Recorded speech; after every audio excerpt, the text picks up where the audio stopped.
Hey my lovelies parathas, कैसे हैं आप लोग? आई होप आप सभी अच्छे होंगे, स्वस्थ होंगे। मैं स्टोरी लाइन को एंजॉय कर रहे होंगे। तो जो कोई भी मेरे चैनल पे न्यू आ रहा है, प्लीज मेरे चैनल को लाइक शेयर सब्सक्राइब करना मत भूलिएगा। और अगर आप लोगों को मेरे स्टोरी लाइन उसके प्लॉट्स पसंद आते हैं तो प्लीज मुझे कमेंट्स करके अप्रिशिएट करना भी मत भूलिएगा। जैसा भी लगे आप लोगों को मुझे जरूर बताइएगा। देन चलिए हम इस कंसर्ट को स्टार्ट करते हैं, जो कि एक वैम्पायर स्टोरी होने वाली है। इसमें हमारा बेबी आयुयान भी है और ये बहुत ही क्यूट सी लव स्टोरी होने वाली है वैम्पायर बेसिक्स पे। ठीक है, तो चलो हम चलते हैं। एक कमरे में एक शख्स सो रहा होता है, जो कि हमारा सेकंड मेन लीड कैरेक्टर वी इंग है। वो बहुत ही पीसफुली सो रहा होता है। वो एक सपना देख रहा था। बहुत बड़ा जंगल, जंगल के बीचों बीच धुंध धुंध घिरा हुआ है और उस जंगल में वो धीरे धीरे चल रहा है। जैसे जैसे वो आगे जा रहा है, लकड़ियों की क्रैकिंग वॉइस आ रही थी। लकड़ियां क्रैक कर रही थी। उसकी सांसें बहुत तेज हो रही थी और वो बस उस तरफ जा रहा था। जब वो जाता है, जंगल को बीचे बीच एक बहुत ही खूबसूरत सा लकड़ी का हेरिटेज पैलेस दिखता है उसे। हालांकि बाहर से देखने में काफी डरावना था, पर वो जब धीरे धीरे करके उस सीढ़ी से होते हुए अंदर जाता, गेट ओपन करता है, गेट शर के साथ में ओपन होता है और विंग उसके अंदर इन करता है। इन करता है तो उसे वहां पे चमगादड़ की उड़ने की आवाज सुनाई देती है और वो डर करके इधर उधर मोबाइल से सब कुछ देखना स्टार्ट कर देता है और चीख पड़ता है। तभी एक शख्स उसके सामने आता है और वो चिल्लाकर उठकर बैठ जाता है और वो बहुत बुरी तरीके से हांफ रहा होता है। तभी उसका अलार्म बज उठता है और वो जब फोन चेक करता है तो मॉर्निंग के 6 बज रहे थे। विंग हाँफते हुए कहता है, कितना अजीब सपना है ये। ये क्या हो रहा है मेरे साथ? इतना बोल करके वो वॉशरूम जाता है। वॉशरूम जाने के बाद फ्रेश होता है, नहाता है, कपड़े चेंज करता है और उसने व्हाइट कलर का स्वेटर, फुल और पैंट वेयर करके वो बाहर आता है, अच्छे से क्यूट से तैयार होकर के। जब वो बाहर आता है तो उसकी मॉम ब्रेकफास्ट लगा रही थी और उसके साथ में डैड भी। दोनों आकर बैठ जाते और कहते विंग। विंग कहता है, मम्मा गुड मॉर्निंग। इतना बोल करके उसे हक कर लेता है। उसके डैड कहते हैं, क्या बात है, तुम्हारे आंखों के नीचे इतने ज्यादा डार्क सर्कल्स, क्या तुम रात को ठीक से सोए नहीं? विंग कहता है, हाँ सोया था। फिर उसके डैड कहते हैं, तुम्हें पता है ना, तुम्हें आज कॉलेज यूनिवर्सिटी के लिए गोसू जाना है। विंग कहता है, डैड मुझे गोसू नहीं जाना। लोग बोलते हैं गोसू अच्छी जगह नहीं है, आप मुझे गोसू क्यों भेज रहे हो? तो उसके डैड कहते हैं, बस ऐसे ही, क्योंकि वहां के यूनिवर्सिटी से पढ़े हुए सारे बच्चे टॉप करते हैं और कुछ ना कुछ करते ही हैं। इतना सुनना हुआ ही था तो विंग कहता है, हाँ कुछ ना कुछ करते ही है, मुझे कुछ नहीं करना। तो उसकी मॉम कहती है, हाँ मुझे पता है कि मेरा बेटा बहुत ही ज्यादा स्पेशल है और ये एक मेल प्रेगनेंसी होने वाली है, ठीक है। इतना बोल करके उसके बालों को सहलाता है और कहते हैं, चलो नाश्ता करो। उसके बाद उसके डैड विंग को लेकर के टैक्सी स्टैंड आते हैं, जहां से विंग को रवानगी करना था। 4 घंटे के सफर तय करने के बाद विंग गुसू चला जाता। उसके पापा उसे कुछ पैसे देते हैं और कहते हैं, अच्छे से अपनी यूनिवर्सिटी की पढ़ाई खत्म करो और कुछ बनो ताकि हमें भी अच्छा लगे, है ना विंग? विंग कहता है, डैड जाते जाते भी आपके लेक्चर ही सुनने को मिल रहे हैं मुझे। उसके पापा कहते हैं, हाँ हाँ ठीक है, जाओ जाओ, अपना ध्यान रखना। इतना बोल कर वो कहता है, हाँ चलो अच्छा है, अब वो अपने फ्यूचर के लिए कुछ तो कर सकेगा। इतना बोल उसके पापा भी काम पे चले जाते हैं और उसके पापा एक सिविल इंजीनियर थे, जो कि नक्शा वगैरह बनाते हैं ना, मकान वगैरह का। तो वो आर्किटेक्ट्स होते हैं ना, जो काम करवाते हैं वो सिविल इंजीनियर होते हैं। तो वो लोग चला जाता है कंस्ट्रक्शन साइट पे। और उसकी मॉम हाउसवाइफ थी और छोटा सा बुटीक चलाती थी। तो उसकी मॉम सारा काम वाम कर लेने के बाद अपने बुटीक वाले अपार्टमेंट में आ जाती हैं और वहां पे आकर के वो अपना काम करना स्टार्ट कर देती हैं। अब वहीं दूसरी तरफ विंग अनमने मन से सोचता और कहता है, हाँ मेरे सारे दोस्त इतने बड़े बड़े हैं कि वो लोग अलग अलग यूनिवर्सिटी में गए हैं अपने अपना कोर्स करने के लिए, पर पापा न जाने क्यों मुझे गोसू भेज रहे। गोसू पहाड़ों के बीच बसा हुआ एक छोटा सा खूबसूरत सा वेल सेटल्ड टाउन है। वहां पे हर चीज व्यवस्थित तरीके से रखी जाती है। गुसू इन करने के साथ ही आपके जो फोन का प्रोक्सी और नेटवर्क है वो दोनों चेंज हो जाते हैं और उसमें जितने फंक्शन है वो सब कुछ वहाँ के जो मेन कह सकते हैं लीडर जिनके हाथ में है, उनको सब कुछ पता रहता है यहाँ के हर एक सिंगल पोर्शन के बारे में। गुसू एक ऐसा सस्पिशियस आइलैंड है जो कि वैम्पायर से भरा हुआ है, लेकिन वैम्पायर लोगों के साथ नॉर्मल जीवन जी रहे हैं, लोगों के बीच रहते हैं और उनका कुछ भी नहीं करते हैं, क्योंकि ये वैम्पायर किंग का किंगडम है। और जो वैम्पायर किंग के किंगडम का किंग है वो कोई और नहीं बल्कि लैन किरैन है। उसके 2 नेफ्यू हैं, और उनके 2 नेफ्यू हैं, लैन वांगजी और लैन सिचैन। साथ ही लैन किरण वुसु यूनिवर्सिटी के प्रिंसिपल भी हैं और वो वहाँ पे अपना कॉलेज भी चलाते हैं। हम डीन या डायरेक्टर बोल सकते हैं, ठीक है। और साथ में जो लैन वांगजी और लैन सिचन के माता पिता को जिन्होंने मारा, उनके राइवल्स है मिस सेलेनाज, क्योंकि वो एक डेल्टा क्यून है। उसके हस्बैंड को वांगजी ने मारा, क्यों, हम आगे जानेंगे, ठीक है। तो ये थोड़ा सा और इंट्रो था जो मैंने दे दिया। विंग अपने मन में सोचता है कि मुझे उस अजीब सी जगह पे नहीं जाना। लोग कहते हैं वहां जाने के बाद लोग वहां जैसे हो जाते हैं। ऐसा वहां क्या है कि वहां जाने के बाद लोग वहां जैसे हो जाते हैं? मुझे उनके जैसा नहीं बनना और ना ही मुझे वहां जाना है। पर डैड मुझे क्यों भेज रहे हो, मुझे नहीं पता। सारी बातें सोचते हुए विंग ना पूरे रास्ते बस वही सब सोच के जा रहा होता है। गोसु इन करते ही पहले तो 20 मिनट के लिए विंग का फोन बंद हो जाता है, फिर 20 मिनट बाद अपने आप ही ऑन होता है और विंग की फोन की प्रॉक्सी चेंज हो चुकी थी। विंग अपने मन में कहता है, हाँ, मॉम को कॉलेज पहुंचने के बाद बता दूंगा, इतना बोल करके। जो कॉलेज में बच्चों सबके रहने के लिए रहता है ना, रूम्स वगैरह बने रहते हैं, तो उस अपार्टमेंट में वो आता है जहाँ पे पहले तो वो उस जो वार्डन थी उससे वो बात करता है। फिर वो वार्डन विंग को ऊपर से नीचे तक घूर कर देखता है और उसे लपलपाई जीभ के साथ में देख रहा था। विंग को अजीब लगता है, बट फिर भी वो वार्डन उसे कहता है फॉलो करो। विंग अपना सारा सामान लेकर के टैक्सी वाले को पैसे पेड करके टैक्सी ड्राइवर वहां से चला जाता है और उसके बाद विंग सारा सामान लेकर के आता है एक कमरे में जहाँ पे 2 सीट लगा हुआ था। एक सीट के पास जाकर के वो सारा सामान रख देता है और उस कमरे को देख रहा होता है। वार्डन कहता है रात को 8 बजे के बाद बाहर मत जाना। विंग कहता है जी शुक्रिया, इतना बोल वो वहां से चला जाता है। और विंग को हालांकि पता तो नहीं था कि रात के 8 बजे के बाद क्यों नहीं जाना। वो ज्यादा सवाल नहीं करता और सामने वाले की तरफ देखता है कि कौन हो सकता है यहाँ पे, और वो वापस से अपने सामान को ना अनपैक्ड करना स्टार्ट कर देता है। जब सब कुछ करके वो नहा करके बाहर आता है तो उस कमरे में एंट्री होती है उसके सेकेंड पार्टनर की, जो कि जांग चिंग था। जांग चिंग विंग को देखते ही कहता है, क्या तुम नए आए हो? विंग कहता है, हाँ मैं नया आया हूँ। जांग चिंग आते हुए कहता, मेरा नाम है जांग चिंग और मैं जांग्स फैमिली का इकलौता वारिस हूँ। तो विंग कहता है, इकलौता? तुम्हारे और कोई भाई बहन नहीं है? जियांग चिंग की आंखों में थोड़ा सा गुस्सा था। फिर वो कहता है, मैं सिंगल हूँ, और इतना बोल करके उसकी तरफ हाथ बढ़ाता है। विंग कहता है, मेरा नाम वी वुशियान है और लोग मुझे प्यार से विंग कहते हैं। तो जियांग चिंग कहता है, विंग, और हाँ तुम ना रात को 8 बजे के बाद बाहर मत जाना।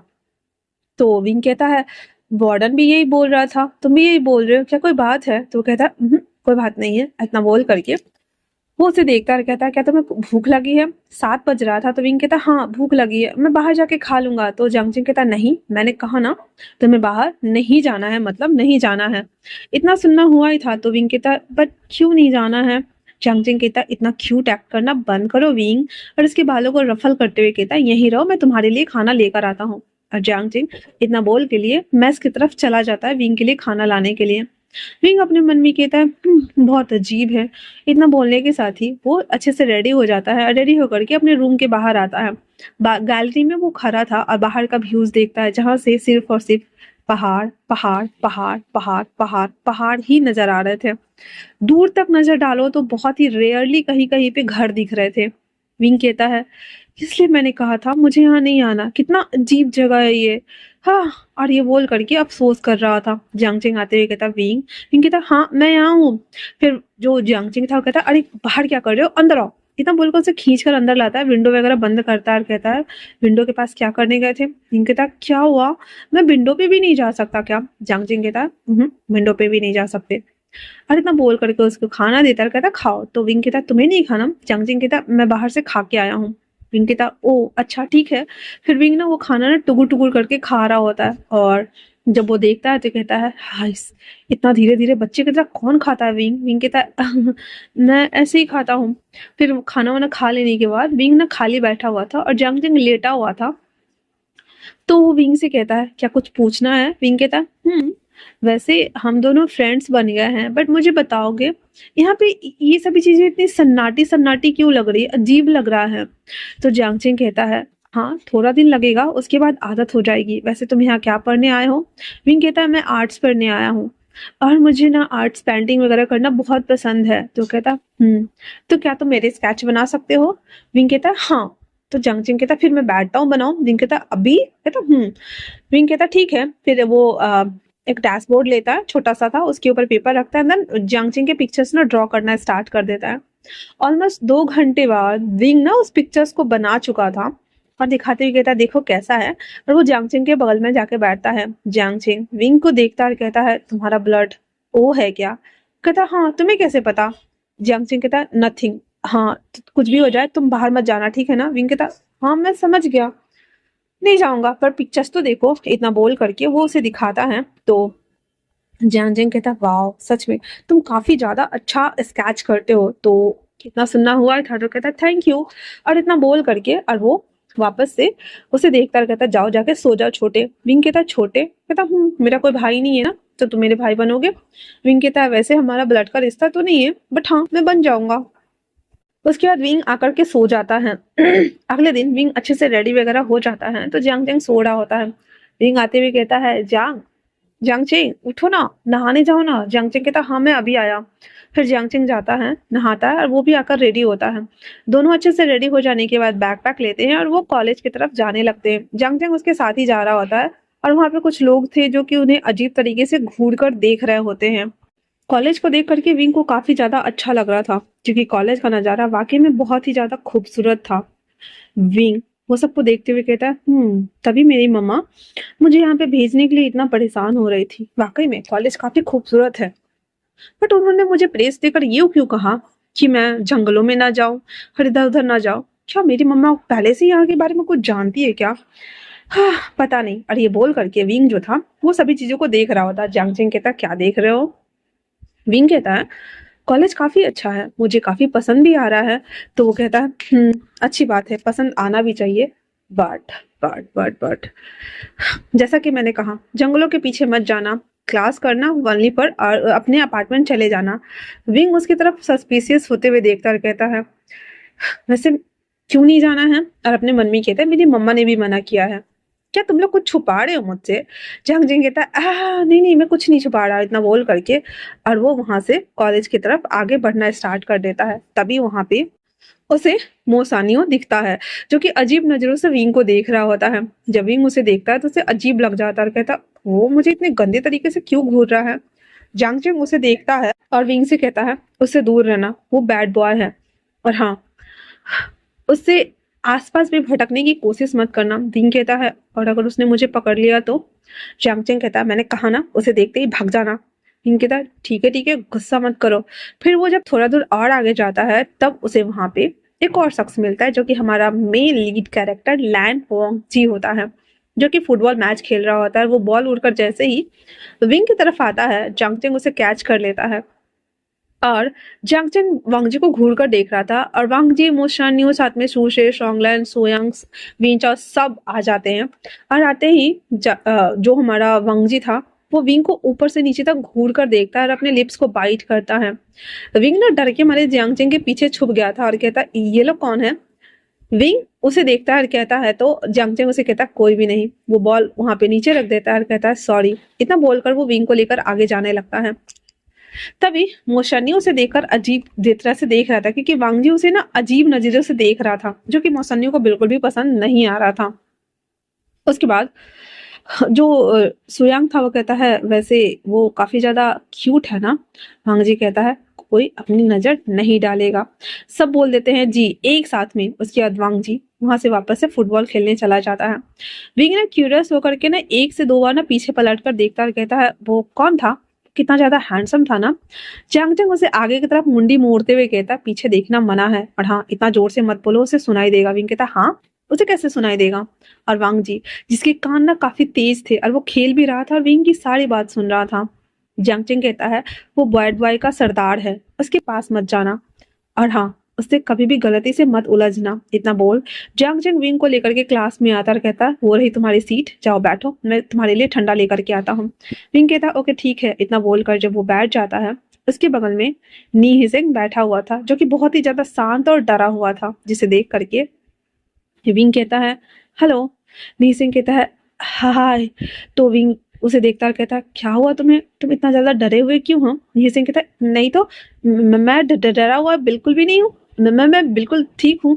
तो विंग कहता है अच्छा हाँ ठीक है, वैसे मेरा नाम वी वूशान है। नी सिंह कहता है और मेरा नाम नी सिंह। विंग उसकी तरफ हाथ बढ़ाते हुए कहता आज से हम फ्रेंड, और दोनों एक साथ बैठे हुए थे। निही सिंह कहता हाँ, और उसके बाद वो वापस से बैठ जाते। फिर धीरे धीरे करके बच्चे क्लास में आने लगे थे। फिर जियांग चिंग एक बॉटल्स लेकर आता और कहता ये लो। तो निही सिंह कहता ये कौन है? विंग कहता ये भी मेरा फ्रेंड है। जियांग चिंग कहता ये कौन है? तो विंग कहता ये मुझे नहीं पता, पर अभी आया है, इसका नाम निही सिंह है। निही सिंह कहता मैं भी न्यू कमर ही हूँ। तो जियांग चिंग कहता ओ वाह, अच्छा ठीक है। फिर वो लोग जब क्लास लेना स्टार्ट करते हैं तो क्लास लेक्चर होती है ना, तो क्लास लेते हैं, और जितने भी न्यू बच्चे थे साथ में विंग निही सिंह सबने अपना अपना इंट्रो दिया था पूरे क्लास को। तो क्लास ओवर होने के बाद जियांग चिंग और निही सिंह और विंग तीनों ना कैंटीन एरिया की तरफ जा रहे होते। तो जियांग चिंग कहता तुम दोनों जाओ, मैं आता हूँ थोड़ी देर में, ठीक है ना? तो विंग कहता है निही सिंह से तुम क्या खाओगे? तो निही सिंह कहता है मुझे स्पेगेटी खाने का मन कर रहा है, तो खाओगे क्या? विंग कहता है हाँ ठीक है चलो। इतना बोल करके वो दोनों ना बात करते हुए जा रहे होते हैं। तो कॉर्नर होता है ना, जिससे जाते जाते थे फिर ऐसे लेफ्ट राइट मुड़ते तो कॉर्नर आता है ना। अचानक से विंग ना वांगजी के ऊपर बॉम्ब अप होता है कॉर्नर होने की वजह से, क्योंकि वांगजी वहां पे ना टांग पसार के और ऐसे बातें कर रहा था सबसे। जैसे वो बॉम्ब अप होता है, वांगजी दोनों टांगों के बीच में विंग को फंसाते हुए उसके कमर पे हाथ डालकर उसे देख रहा था, और उसकी ना फिर से ना प्यास बढ़ रही थी। वो अपने लिप्स के ऊपर बाइट करते हुए बस विंग को देख रहा था। विंग को जब एहसास होता है कि वो उसके केज में जा चुका है, अंडर केज हो चुका है, वो छटपटाते हुए कहता है क्या कर रहे हो? छोड़ो मुझे, ऐसे नहीं करते, छोड़ो, मैंने बोला छोड़ो।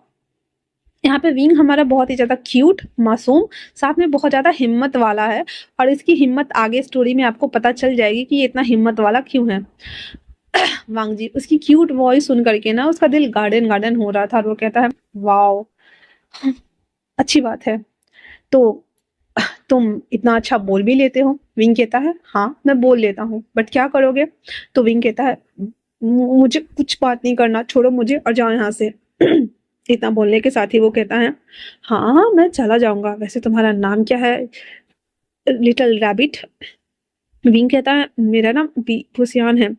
वी भूषान सुन करके वांगजी कहता है बी भूषान नहीं चलेगा, लिटिल रैबिट ही चलेगा। इतना बोल करके और उसको स्मेल करता है और कहता है तुम्हारी स्मेल काफी अच्छी है ब्लड की। विंग कहता है क्या कहा? यू दुष्ट इंसान, छोड़ो मुझे। इतना बोल करके और वो वहां से लंक लेके भागता है। नी सिंह भी उसको देखता है, देन ग्रीट करता हुआ भाग जाता है। उसके बाद विंग को वो पकड़ते हुए कहता है विंग मेरे लिए रुको। विंग कहता चलो यहाँ से, वो कितना गंदा है, छी गंदा इंसान कहेगा, मुझे किस तरह से टच कर रहा था। निही सिंह कहता है नहीं नहीं ऐसा नहीं बोलते विंग। अब विंग जो बोल रहा था ना वो वांगजी सब सुन रहा था और हंस रहा था। तो वापस से वेंचा और शुयांग कहते हे क्या सोचा है तुमने? वांगजी कहता है मैंने कहा उसके ऊपर कोई नजर नहीं डालेगा। मोशा ने जिसको बहुत तेज गुस्सा आ रहा था विंग को देख करके, और इसके अंदर जलन की भावना धीरे धीरे पैदा हो रही थी। मोशा ने कहता है क्या तुम्हें उसमें इंटरेस्ट आ रहा है? वांगजी कहता है आई लाइक इट। तो मोशानी कहता है बट वो इंसान है, ह्यूमन है। तो वांगजी कहता है सो व्हाट, वो ह्यूमन है या फिर कुछ और, मुझे उससे फर्क नहीं पड़ता। मोशानी कहता है बट ये तो गलत है ना। वांगजी कहता है तो क्या हुआ? हाँ क्या तुम उसे जाके बताने वाले हो? मोशानी कहता है नहीं नहीं किंग, मैं किसी को नहीं बताने वाला। तो कहता है नहीं प्रिंस, मैं किसी को नहीं बताने वाला। तो वांगजी गाल पे उसके थपथपाते हुए कहता है गुड जॉब, उसे कभी पता नहीं चलना चाहिए कि मैं वैम्पायर किंग का हायर हूँ, मैं the great Lan Wangji vampire prince हूँ। इतना बोलना हुआ ही था तो सब लोग सर अपना नीचे कर लेते हैं। हर वांगजी कहता है फॉलो मी। उसके बाद सब लोग क्लास की तरफ चले जाते हैं। क्लास ओवर होने के बाद जो नाइट का टाइम था, वांगजी एक कैबिन में एंटर करता है। एंटर करने के साथ ही वो एक पुराने पैलेस में पहुंच गया था। वो उस पैलेस में आते हुए कहता गॉ। सीचन वहां पे थे जो कि बुक सेल्फ में से बुक निकाल रहे थे। उसे देखते हुए कहता है कैसे आना हुआ वांगजी? वांगजी कहता है मुझे किसी को देखकर प्यार हो गया है। सीचन कहते हैं क्या वो इंसान है, क्योंकि तुम्हारे ऊपर से एक इंसान की बू आ रही है। वांगजी कहता है हाँ। सीचन कहते हैं तुम जानते हो ना हमारे रूल्स, अगर वो हमारी दुनिया में आएगा तो वो बाहर नहीं जा सकता है। वांगजी कहता है आई डोंट नो, बट मुझे वो चाहिए गॉ। क्या पता अगर वो आ जाए तो मेरी दुनिया बदल जाए, आपको नहीं लगता?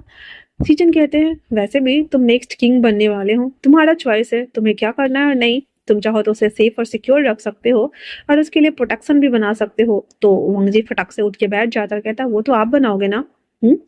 सीजन कहते हैं "हाँ, भाई होने के नाते मैं कर दूंगा, बट अंकल से क्या कहोगे? वांगजी कहता है मैं अंकल को मना लूंगा, वैसे भी किंग मैं बनने वाला हूँ तो अंकल मेरी बात क्यों मानेंगे? इतना बोल करके वो दोनों कन्वर्सेशन कर ही रहे होते हैं। अंकल आते हुए कहते हैं, और तुम्हें उस इंसान से शादी क्यों करनी है? वांग जी कहता है वो बहुत ज्यादा क्यूट है। इतना बोल करके फोन में से पिक्चर निकाल करके दिखाता है विंग का। अंकल कहते हैं, ओ तो ये वी चांगसे का बेटा है। इतना सुनना हुआ ही था तो वांग जी कहता है, ओ तो ये आंट का बेटा है। अंकल कहते हैं, उसने अपना वादा पूरा किया। ठीक है, चलो शादी करते हैं। अमिन की तुम कर सकते हो। विंग के बारे में सुनकर वांग जी कहता है, बट अभी नहीं, कुछ दिन बाद मैं उसे टेस्ट लेना चाहता हूँ। तो इतना सुनना हुआ ही था तो सीचन कहते हैं, हाँ तुम उसे पक्का डराने वाले हो। वांग जी अपने मन में कहता है, थोड़ा सा। इतना बोल करके वो तीनों एक दूसरे को देख रहे होते हैं। वहीं दूसरी तरफ जियांग चिंग और विंग रात का खाना ना मैस से लेकर के घर आ रहे होते हैं। तो विंग कहता है, मैं तुम्हें कभी खाते हुए नहीं देखता, तुम क्या खाते नहीं हो? जियांग चिंग कहता है, लाओ बाबा मैं खाता हूँ। इतना बोल करके जो जूस लिया हुआ था वो पीने लगता है। तो विंग कहता है, मैंने खाने के बारे में बोला था ना कि पीने के बारे में। तो वो कहता है, हाँ खाना या पीना, क्या पी तो रहा हूँ ना। वैसे मैं खाना बहुत कम खाता हूँ और मतलब कि मुझे ना फूड डाइजेस्ट नहीं होता, तो मैं लिक्विड सामान ज्यादा लेता हूँ। इतना बोल करके वो पीते पीते घर आ रहा होता है। पिंक कहता, ओ शाम हो गया था। तो एक तरफ से ना वेयरवुल्व्स की ना चिल्लाने की वो करते हैं ना, तो वो आवाज आ रही थी। तो इतना सुनना हुआ ही था तो विंग डर जाता है, जियांगचिंग का हाथ पकड़ लेता है और कहता है, ये क्या है? तो जियांगचिंग कहता है, मैंने कहा था ना जंगल में मत जाना, देखा यहाँ जंगली जानवर भी रहते हैं। विंग कहता है, हाँ हाँ ठीक है मैं समझ गया और मैं नहीं जाऊंगा। हाँ बोल करके और वो जंगल की तरफ जाए बिना देखे बिना ही आगे चलने लगता है। अपने कमरे में आकर के विंग और जियांगचिंग दोनों लेट गया हुआ था। रात का टाइम था, जियांगचिंग सो रहा था पर विंग को ना नींद नहीं आ रही थी, क्योंकि वो जो वुल्व्स थे ना उसके चिल्लाने की चिघाड़ने की आवाज ना बहुत ज्यादा आ रही थी। विंग उठता है धीरे से विंडो खोल करके और विंडो के पास चला जाता है। जब वो विंडो के पास खड़ा था, बाहर की फ्रेश हवा ना उसे अच्छा लग रहा था, उसके माइंड को और बॉडी दोनों को रिलैक्स्ड फील करा रहा था। तभी जैसे वो मुड़ने को होता है विंडो पे, अचानक से वो लैन वांगजी को देखता है, जो कि अजीब से लिबास में था। वो अपने पूरे वैम्पायर रूप में था, जिसने वाइट मखमल के ना शर्ट वेयर करा हुआ था, ब्लैक पैंट था और उसके फेस ना पूरा डार्क था, जैसे कि वैम्पायर्स के होते हैं ना, ब्लैक और लिप्स और दो विंग्स, दोनों दांत का निकला हुआ था। विंग जब ये देखता है तो चिल्लाने को ही होता है कि वांगजी उसके मुंह पे हाथ रख देता है और धीरे से कहता है, मैंने कहा था ना रात के वक्त बाहर मत निकलना। इतना बोल करके वांगजी विंग को लेकर के सीधे ऊपर की तरफ जो छत था ना उस पे आ जाता है उसे लेकर के, और वो भी एकदम क्यूक आया था लेकर के। विंग जो कि बहुत ज्यादा डरा हुआ था, वांगजी उसे छत पे अच्छे से होल्ड करके खड़ा करता है तो विंग ना लड़खड़ाने लगा था। वांगजी उसे कमर से पकड़ता है और उसकी आंखों में देखकर उसे ऐसे हिप्नोटाइज करते हुए कहता है, लिटिल रैबिट, मैंने कहा था ना कि बाहर मत निकलना। हाँ क्यों क्यों तुम बाहर आ रहे हो? इतना बोलने के साथ ही उसे अपनी गोद में लिए हुए था। और वांगजी जब उसे देख रहा था, उसकी ब्लैक सिल्की हेयर, उसके नोज, उसके आई लैसेस, उसके लिप्स, लिप्स के नीचे छोटा सा मोल, पूरा जॉ लाइन्स, उसके एडम एप्पल, सब कुछ। और वांगजी उसे कहता है, अब मैं खुद पे कंट्रोल नहीं कर सकता। इतना बोल करके वांगजी विंग को लिप्स को कैप्चर करता है, देन उसे किस करना शुरू कर देता है। धीरे धीरे करके वो उसके लिप्स को किस कर रहा था, सब कर रहा था, और तो और उसे और अच्छे से एडजस्ट भी कर रहा था। विंग जो था ना वो काफी ज्यादा सफोकेटिंग फील कर रहा था। वो जब आईज ओपन करता है तो देखता है कि वांगजी उसे अपनी गोद में लिए हुए है और उसे किस कर रहा है। अब जो विंग था वो ऐसे छटपटाते हुए उसे मारता और कहता है, ये क्या कर रहे हो? जी कहता है, तुम बहुत ज्यादा स्वीट हो, तुम्हारे ये प्लम्पी से लिप्स मुझे ना चेरी की स्मेल दिलाते हैं, याद दिलाते हैं, और मैं खुद को रोक नहीं पाया। विंग विंग कहता है, बट तुमने मुझे किस क्यों किया? वांगजी कहता है, क्योंकि तुम्हारे चेरी प्लम्पी लिप्स मुझे अट्रैक्ट कर रहे थे। वांगजी कहता है, तो विंग उसे देखते हुए कहता है, बट फिर भी जो भी था मुझे किस नहीं करना चाहिए था ना मैंने। तो विंग ना ऐसे बोल रहा होता था, वांगजी ना उसे एक अजीब से स्माइल के साथ में देख रहा था, जो कि विंग को अलग लग रहा था। और वो कहता है, हंस क्यों रहे हो? और आज से पहले कभी कोई मैन नहीं देखा है क्या? तो वांगजी कहता है, मैंने तो बहुत सारे देखे हैं, पर तुम्हारे जैसा तो बिल्कुल भी नहीं देखा है मैंने। विंग कहता है, छोड़ो मुझे, ऐसे बातें मत करो ठीक है ना? वांगजी उसकी बात सुनकर हंसने लगता है, कहता है, तो फिर कैसी बातें करो? विंग कहता है ऐसी वैसी भी बातें मत करो, मुझे जाना है नीचे। इतना बोलकर जब वो जाने लगता है तो वांग जी कहता है मैं लेके जाता हूँ, और क्यूक सेकंड में जैसे वो लाया था वैसे उसके विंडो के पास खड़ा करते हुए कहता है लिटिल रैबिट, आज के बाद बाहर मत निकलना वरना मैं तुम्हें कच्चा खा जाऊंगा। विंग कहता है हाँ ठीक है ठीक है, मैं नहीं निकलूंगा। इतना बोल करके वो अंदर भाग जाता है। वांग जी बाहर से उस विंडो को अच्छे से लॉक करके वहां से चला जाता है। उसके जाने के बाद वांग जी ना बाहर की तरफ देख रहा था जहां से ना वो वेयरवुल्व्स ना चिल्लाने की आवाज आ रही थी। वांग जी फटक से नीचे उतरता और जंगल की तरफ भाग जाता है जहाँ पे बहुत सारा झुंड था, जिसे देख करके वांग जी और उस वेयरवुल्व्स के बीच में ना लड़ाई होती है। ते ही देखते हैं वांग जी कई सारे वेयरवुल्व्स को मार गिलाया हुआ था। और वहां से जब वो पैलेस वापस आता है अंकल कहते हैं आज फिर तुमने मारा। वांग जी कहता है वो बॉर्डर एरिया क्रॉस कर रहे थे तो क्या करता, बॉर्डर तक आने देता क्या? कि आओ तुम्हारा मैं इंटरव्यू लेता हूँ। सीचन कहते हैं हाँ जाओ ऊपर जाके नहा लो। हाँ, तो वांग जी कहता है साथ में मैं खून भी लाया हूँ। इतना बोल करके वो खून रख देता है। सब लोग देखते और कहते हैं इसका कुछ नहीं हो सकता। फिर सब लोग ब्लड देखने के बाद पागल की तरह दौड़ते हैं। उस पैलेस में जितने भी लोग थे ना सब आ गए थे और कहते हैं और भी है बाहर जाओ। इतना बोल करके सब झपटा मारते और सब खून पीना स्टार्ट। और वांग जी तो पहले ही 3-4 का खून पी के आया था और उसके लिए 1 सप्ताह का काम लगभग हो चुका था। उसके बाद वो अपने कमरे में आता है और आराम से सावर ले रहा होता है। लेकिन जब वो सावर ले रहा था तो उसके दिमाग में बार बार विंग का ख्याल चल रहा था। जिस तरह से उसने उसके लिप्स को चूसना शुरू किया था, उसके चेरी प्लम पे लिप्स जो कि बहुत ही ज्यादा अट्रैक्ट फील करा रहे थे, उसे एक अलग सा एहसास दिला रहे थे। और जिस तरीके से विंग उसके साथ बात करता है या बिहेव करता है वो सभी चीजें सोच सोच कर ना वांग जी पगलाए जा रहा था। लाइक माने हाथ ना पगलाइल जाला तो वो पगलाइल जाला तो वो ना पागलों की तरह हंस रहा था, अपने लिप्स को टच कर रहा था और अपने चेस्ट के ऊपर हाथ चला रहा था और कहता है हाँ तुम्हें किस करने के बाद मेरा मन करता है कि मैं तुम्हें कच्चा खा जाऊं, बीट भी ना करूं। मेरा मन करता है कि मैं तुम्हें रोज टच करूं, अपनी बाहों में लूं और तुम पे एक्सपेरिमेंट करूं, वो भी तरह तरह से। पर मैं तुम्हें डराना नहीं चाहता विंग। क्या होगा जब तुम्हें पता चलेगा कि मैं तो लैन वांग जी वैम्पायर प्रिंस हूँ। इतना बोल करके और वो स्माइल करने लगता है। फिर उसके बाद वो जब नीचे आता है अच्छे से रेडी होकर के तो मो स्वान ने उसके चेहरे पे जो हंसी देखता है उसकी जल गई थी, बहुत भयंकर वाली जल गई थी। और वो कहता है प्रिंस क्या आप उसे पसंद करते हैं? वांग जी कहता है हाँ क्यों नहीं करना चाहिए। मोशन्यू कहता है ऐसा कुछ नहीं है। वांग जी कहता है क्या कोई बात है मोसानियो? मोशानियो कहता है नहीं तो कोई बात नहीं है, मैं जाता हूँ। फिर वो अपने कमरे में आता है और उसे बहुत गुस्सा आ रहा था। फिर वो अपने कमरे से खिड़की से कूद करके सीधे जंगल की तरफ भाग जाता है और वहां जाकर के बहुत जोर से चिल्लाता है।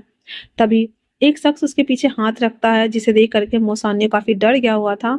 उसे कहता है हम तुम्हारे साथ डील करना चाहते हैं, हमारे साथ चलो। इतना बोल करके और वो वहां से निकल जाता है। वहीं दूसरी तरफ विंग आकर जब सो गया था तो जियांगचिंग की आईज ओपन हो जाती है जब उसे फील होता है कि किंग उसे बुला रहे, क्योंकि ये लोग टेलीपैथी कर सकते थे ना, माइंड टू माइंड कनेक्ट कर सकते थे।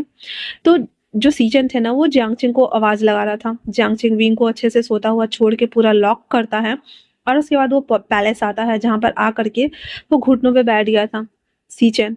और बहुत सारे वहां पे वैम्पायर्स थे। सीचन के हाथ में एक हंटर था। वो जियांगचिंग के ऊपर 3-4 हंटर बरसाते हुए कहता है तुम उसके साथ थे तो तुम्हें पता कैसे नहीं चला कि वो बाहर गया है? हाँ तुम्हें पता है प्रिंस वो कितने सारे बेयरवुल्व्स को मार के आए हैं, वो भी सिर्फ और सिर्फ एक ह्यूमन की वजह से, क्योंकि वो बाहर गया और उसकी स्मेल हवा में फैल गई थी। जियांगचिंग को समझ नहीं आ रहा था। फिर उसे याद आता है कि विंग अंदर आ रहा था तो हो सकता है कि वो बाहर गया होगा तब उसकी स्मेल गई होगी। वो कहता है मुझे माफ कर दीजिए प्रिंस। सीजन कहते हैं माफ कर दूं, और इतना बोलकर फिर से हंटर लगाता है और उसके पास आते हुए कहता है कितनी बार माफ करो तुम्हें? हाँ माफ करते करते मैं थक गया हूँ। आचिंग बस करो। पर आचिंग ने उसका हाथ छुड़ाते हुए कहता है बस कीजिए, मुझे आपकी सिंपैथी नहीं चाहिए। जबकि सीजन की आंखों में जियांगचिंग के लिए कुछ तो था, लेकिन सीजन की आंखों में जियांगचिंग की आंखों में सीजन के लिए सिर्फ और सिर्फ गुस्सा और नफरत था। वो कहता है मुझे आपकी ये सिंपैथी नहीं चाहिए, मैंने गुनाह किया है, मुझे मारिए। इतना बोलकर वो हंटर्स खाना स्टार्ट करता है। हंटर्स में वायर्स लगे होते हैं जिससे कि चोट लगती थी। उसके बाद वो ना धीरे धीरे करके ना उसको मारता है और जियांगचिंग वापस से खड़ा हो जाता है और वो धीरे धीरे करके जाने लगता है। वो जैसे ही बाहर आता है सब लोग पैलेस के अंदर थे। सीचन फटक से ना जियांगचिंग को लेकर के उड़ते हुए अपने कमरे में आता है और अपने बेड पे उसे पटक देता है। सीचन कहता है ये क्या कर रहे हैं? जियांगचिंग इस जो सॉरी जियांग जी कहता है ये क्या कर रहे हैं। सीजन उसके हाथों को पकड़ते हुए कहता है मुझसे बगावत करते हो हाँ क्यों। जियांग चिंग उसे बस घूर कर देखता है और कहता है आपको ये नहीं करना चाहिए, गलत है। सीजन कहता है अब तुम मुझे सिखाओगे कि क्या सही और क्या गलत। इतना बोल करके उसके दोनों हाथों को पकड़ता है और उसके एडम एप्पल को काट लेता है। जियांग चिंग जो कि खुद एक वैम्पायर था वो कहता है आपके टैंट्रम मुझ पे तो चल जाएंगे पर विंग एक ह्यूमन है। सीजन कहता है विंग की रिस्पॉन्सिबिलिटी मेरी नहीं बल्कि वांग जी की है, तुम्हें बस उसके साथ रहना था जो कि तुम वो भी नहीं कर पाए तो तुम्हें पनिश करना तो बनता है ना। इतना बोल जो ब्लड उसके बॉडी से आ रहा था जो कि काला ब्लड था पूरा, वैम्पायर्स की बॉडी डेड होती है ना, वो पूरा ब्लड को ना साफ कर देता है। उसके बाद उसके ऊपर दवाई अप्लाई करता है, कपड़े पहनाते हुए वापस से उसके लिप्स को कैप्चर करता है एंड देन उसे सक करना स्टार्ट कर देता है। और सीजन के हाथ इतने ज्यादा टाइटली पकड़े हुए थे कि बस उसकी बॉडी ना हल्की हल्की मूव हो रही थी, हो भी नहीं रही थी उसके जियांगचिंग की। सीजन ने उसको कैप्चर करते हुए कहता है क्या हुआ हाँ।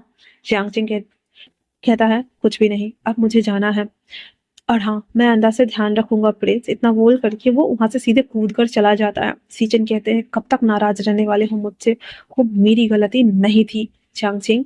अब वही दूसरी तरफ जियांगचिंग जो कि सुन सकता था वो कहता है वो आपकी गलती थी प्रिंस, क्योंकि आपकी वजह से मेरी बहन जो कि ह्यूमन थी वो मर गई। मेरी मॉम मेरी मॉम ह्यूमन थे, मेरे डैड वैम्पायर थे और मैं उनका पहला बच्चा था, दैट्स व्हाई मैं वैम्पायर बना। पर मेरी बहन तो ह्यूमन थी। क्यों क्यों मेरी बहन को मरने दिया उस डेल्टा किंग के हाथों। उसने बड़ी बेरहमी के साथ में मेरी बहन को नोच के मार डाला। और ये सब सोचते हुए जियांगचिंग ना थोड़ा सा सैंटी हो गया था एंड देन वो वापस से अपने डोरमेट्री को आ रहा होता है। आ करके विंग को देखता है और कहता है विंग कहीं तुम्हारी वजह से कोई मुसीबत ना आ जाए, प्लीज इन सब से दूर रहो। और इतना बोल करके वो सो जाता है। मॉर्निंग के टाइम पे जब विंग की नींद खुलती है तो उसे अभी भी ना अजीब लग रहा था और वो अपने आप को देखता है और वो सॉफ्ट था। उसे याद आता है कि कल रात को वो जब बाहर गया था तो वांगजी उसे लेकर के ना ऊपर छत पे चला गया था, उसे सब कुछ याद था। वो फटाक से उठते हुए जियांगचिंग के पास आता, उठाते हुए कहता तुम्हें पता है रात को ना वो वो गंदा लड़का रूम में आया था, उसने मुझे जबरदस्ती मुझे किस किया। इतना सब कुछ सुनना हुआ था तो जियांगचिंग को पहले से पता है कि वांगजी कुछ भी कर सकता है। इवन वो विंग की वॉइस भी सुन सकता है अगर उसने उसे बाइट वगैरह किया तो। पहले तो जियांगचंग पहले उसे चेक करता है तो देखता है बाइट मार्क अभी नहीं थे। फिर वापस से उसे कहता है विंग पंक्ति से दूर रहो क्योंकि वो अच्छा लड़का नहीं है, तुमने कहा ना। विंग कहता है हाँ हाँ मुझे पता है, मैं समझ गया कि वो बहुत गंदा लड़का है, वो मुझे बस किस कर रहा था कल। तो जियांगचंग कहता है जो हुआ से हुआ, उसके पास मत जाना, कभी भी टकराना मत, समझे ना। विंग कहता है ठीक है मैं समझ गया। फिर वो चला जाता है वॉशरूम फ्रेश होने के लिए और जियांगचंग अपना सर पकड़ के बैठा हुआ था कि कैसे इन सभी चीजों को हैंडल करे। उसके बाद जब वो वॉशरूम में था उस समय गेट ओपन होता है और वहां पे वांगजी अपेयर होता है क्योंकि वांगजी विंग को किस करने की वजह से अपना ब्लड का कुछ बूंद उसके माउथ में डाल चुका था, जिस वजह से विंग का ब्लड जो था वो पॉजिटिव तो था ही, वांगजी के ब्लड की वजह से उसका ब्लड जो था वो ब्लू रेशियो में चेंज हो गया था। आई मीन कि विंग के साथ जो कुछ भी होगा वांगजी को सब कुछ पता होगा। अगर वो दूर भी रहेगा तब भी वांगजी विंग को ढूंढ लेगा और 1 किलोमीटर के रेंज में तो वो किसी भी कोने में होगा, वांगजी उसे फाइनली ढूंढ ही लेगा। तो विंग अंदर वॉशरूम में था, जियांगचिंग आता है, वांगजी अंदर आता है तो जियांगचिंग वांगजी को देखता है। वांगजी सीधे जियांगचिंग को बीट पर पिन करते हुए कहता क्या कहा तुमने, मुझसे दूर रहने के लिए तुम्हारी हिम्मत कैसे हुई हाँ। जियांगचिंग ने उसको मारते हुए छोड़ता और खांसना शुरू करता और कहता प्रिंस अगर वो आपके साथ रहा तो वो मर जाएगा, वो इंसान है, प्लीज उसे छोड़ दीजिए। मुझे कहता है तो तुम उसे मैनिपुलेट कर रहे हो मेरे खिलाफ, कान खुलकर सुन लो, मैं उसे पसंद करता हूँ और उसे टीच करना मुझे पसंद है। जब मेरा मन करेगा तब मैं उसे सब कुछ बता दूंगा, पर तब तक तुम्हारा बस इतना काम है कि उसके साथ रहो, समझे ना। जियांगचिंग कहता है जी प्रिंस मैं समझ गया और इतना बोलकर उसको छोड़ता है, कहता गुड वाई, तो अपने काम से काम रखो। और इतना बोल करके वांगजी वहां से चला जाता है। 2-3 मिनट बाद विंग जब बाहर आता है तो जियांगचिंग ना बैठा हुआ था। विंग कहता क्या हुआ, कुछ हुआ क्या। जियांगचिंग कहता नहीं। वो कहता ठीक है फ्रेश हो जाओ। तो जियांगचिंग वॉशरूम चला जाता है अनमने मन से और विंग ना वापस आकर अपना कपड़ा वगैरह पहनना स्टार्ट कर देता है। और विंग कहता है बहुत अजीब है यार, मतलब कुछ भी हो रहा है यहाँ पे, मुझे बिल्कुल समझ नहीं आ रहा है। फिर वो रेडी होता है, फिर जियांगचिंग के आने का वेट करता है, फिर दोनों जाते हैं पहले तो कॉलेज की तरफ। तो रास्ते में ही विंग ना कॉलेज इन करते ही वो बन ले लेता है, खरीद लेता है क्योंकि दिन के टाइम में ना सब लोग इंसान के साथ मिल करके इंसान के जैसे ही रहते थे। वहाँ पे नॉर्मली ना वैम्पायर्स का राज तो था, बट वहाँ पे इंसान भी रहते थे और ज़्यादातर इंसानों को पता ही नहीं था कि यहाँ पे जो हमारे किंग का जो किंगडम अभी तक चलता आ रहा है, वाट एवर जो भी है, वो वैम्पायर्स से बिलोंग कर रहा है। और वो उनके साथ ऐसा नहीं होना चाहिए था, बट फिर भी वो ना उन लोगों के साथ अच्छे से रह रहे थे और ज़्यादातर लोगों को तो पता भी नहीं था कि हमारे जो किंग हैं वो अभी भी जिंदा हैं या नहीं है, क्योंकि एज अ डीन या डायरेक्टर बोले तो लैंड किरण अंकल खुद को रिप्रेजेंट किए हुए थे एज अ वैम्पायर किंग नहीं। दैट्स वाई लोग बड़े आराम से रहते थे। और जो लोग भी वैम्पायर्स वगैरह थे वो लोग रात में एक्टिव होते थे और नॉर्मल ह्यूमन बींग को ज़्यादा परेशान नहीं करते थे। तो सबसे पहले तो विंग ना वो बन खाते खाते आगे आता है और जियांगचिंग से पूछता है कि आचिंग, क्या तुम ठीक हो? तो विंग कहता है, जियांगचिंग कहता है, हाँ मैं बिल्कुल ठीक हूँ, मुझे क्या हुआ है? फिर वो कहता है, तो तुम्हें ये खाना है सैंडविच? तो जियांगचिंग कहता है, नहीं मुझे बिल्कुल भी नहीं खाना। और ये जब उल्टा उल्टा चलते हुए जा रहा था तो जियांगचिंग कह रहा था, विंग सीधा चलो, विंग सीधा चलो। पर विंग कहता है, नहीं तुम देख रहे हो ना मैं चल रहा हूँ। तभी अचानक से वहां मोस्टा न्यू आ जाता है और वो विंग को ना खरोच मार देता है और फिर उसे होल्ड करते हुए कहता है, सॉरी बेबी, क्या कर रहे हो? विंग जैसे ही उसके हाथ से ब्लड आने लगते हैं, मोसानियो एक तो वायलेंस हो रहा था अलग, जियांगचिंग उसके फैंक्स में ऑलमोस्ट बाहर ही आने को थो और वो अपना फेस दूसरी तरफ करते हुए कहता है, विंग यहाँ से जाओ।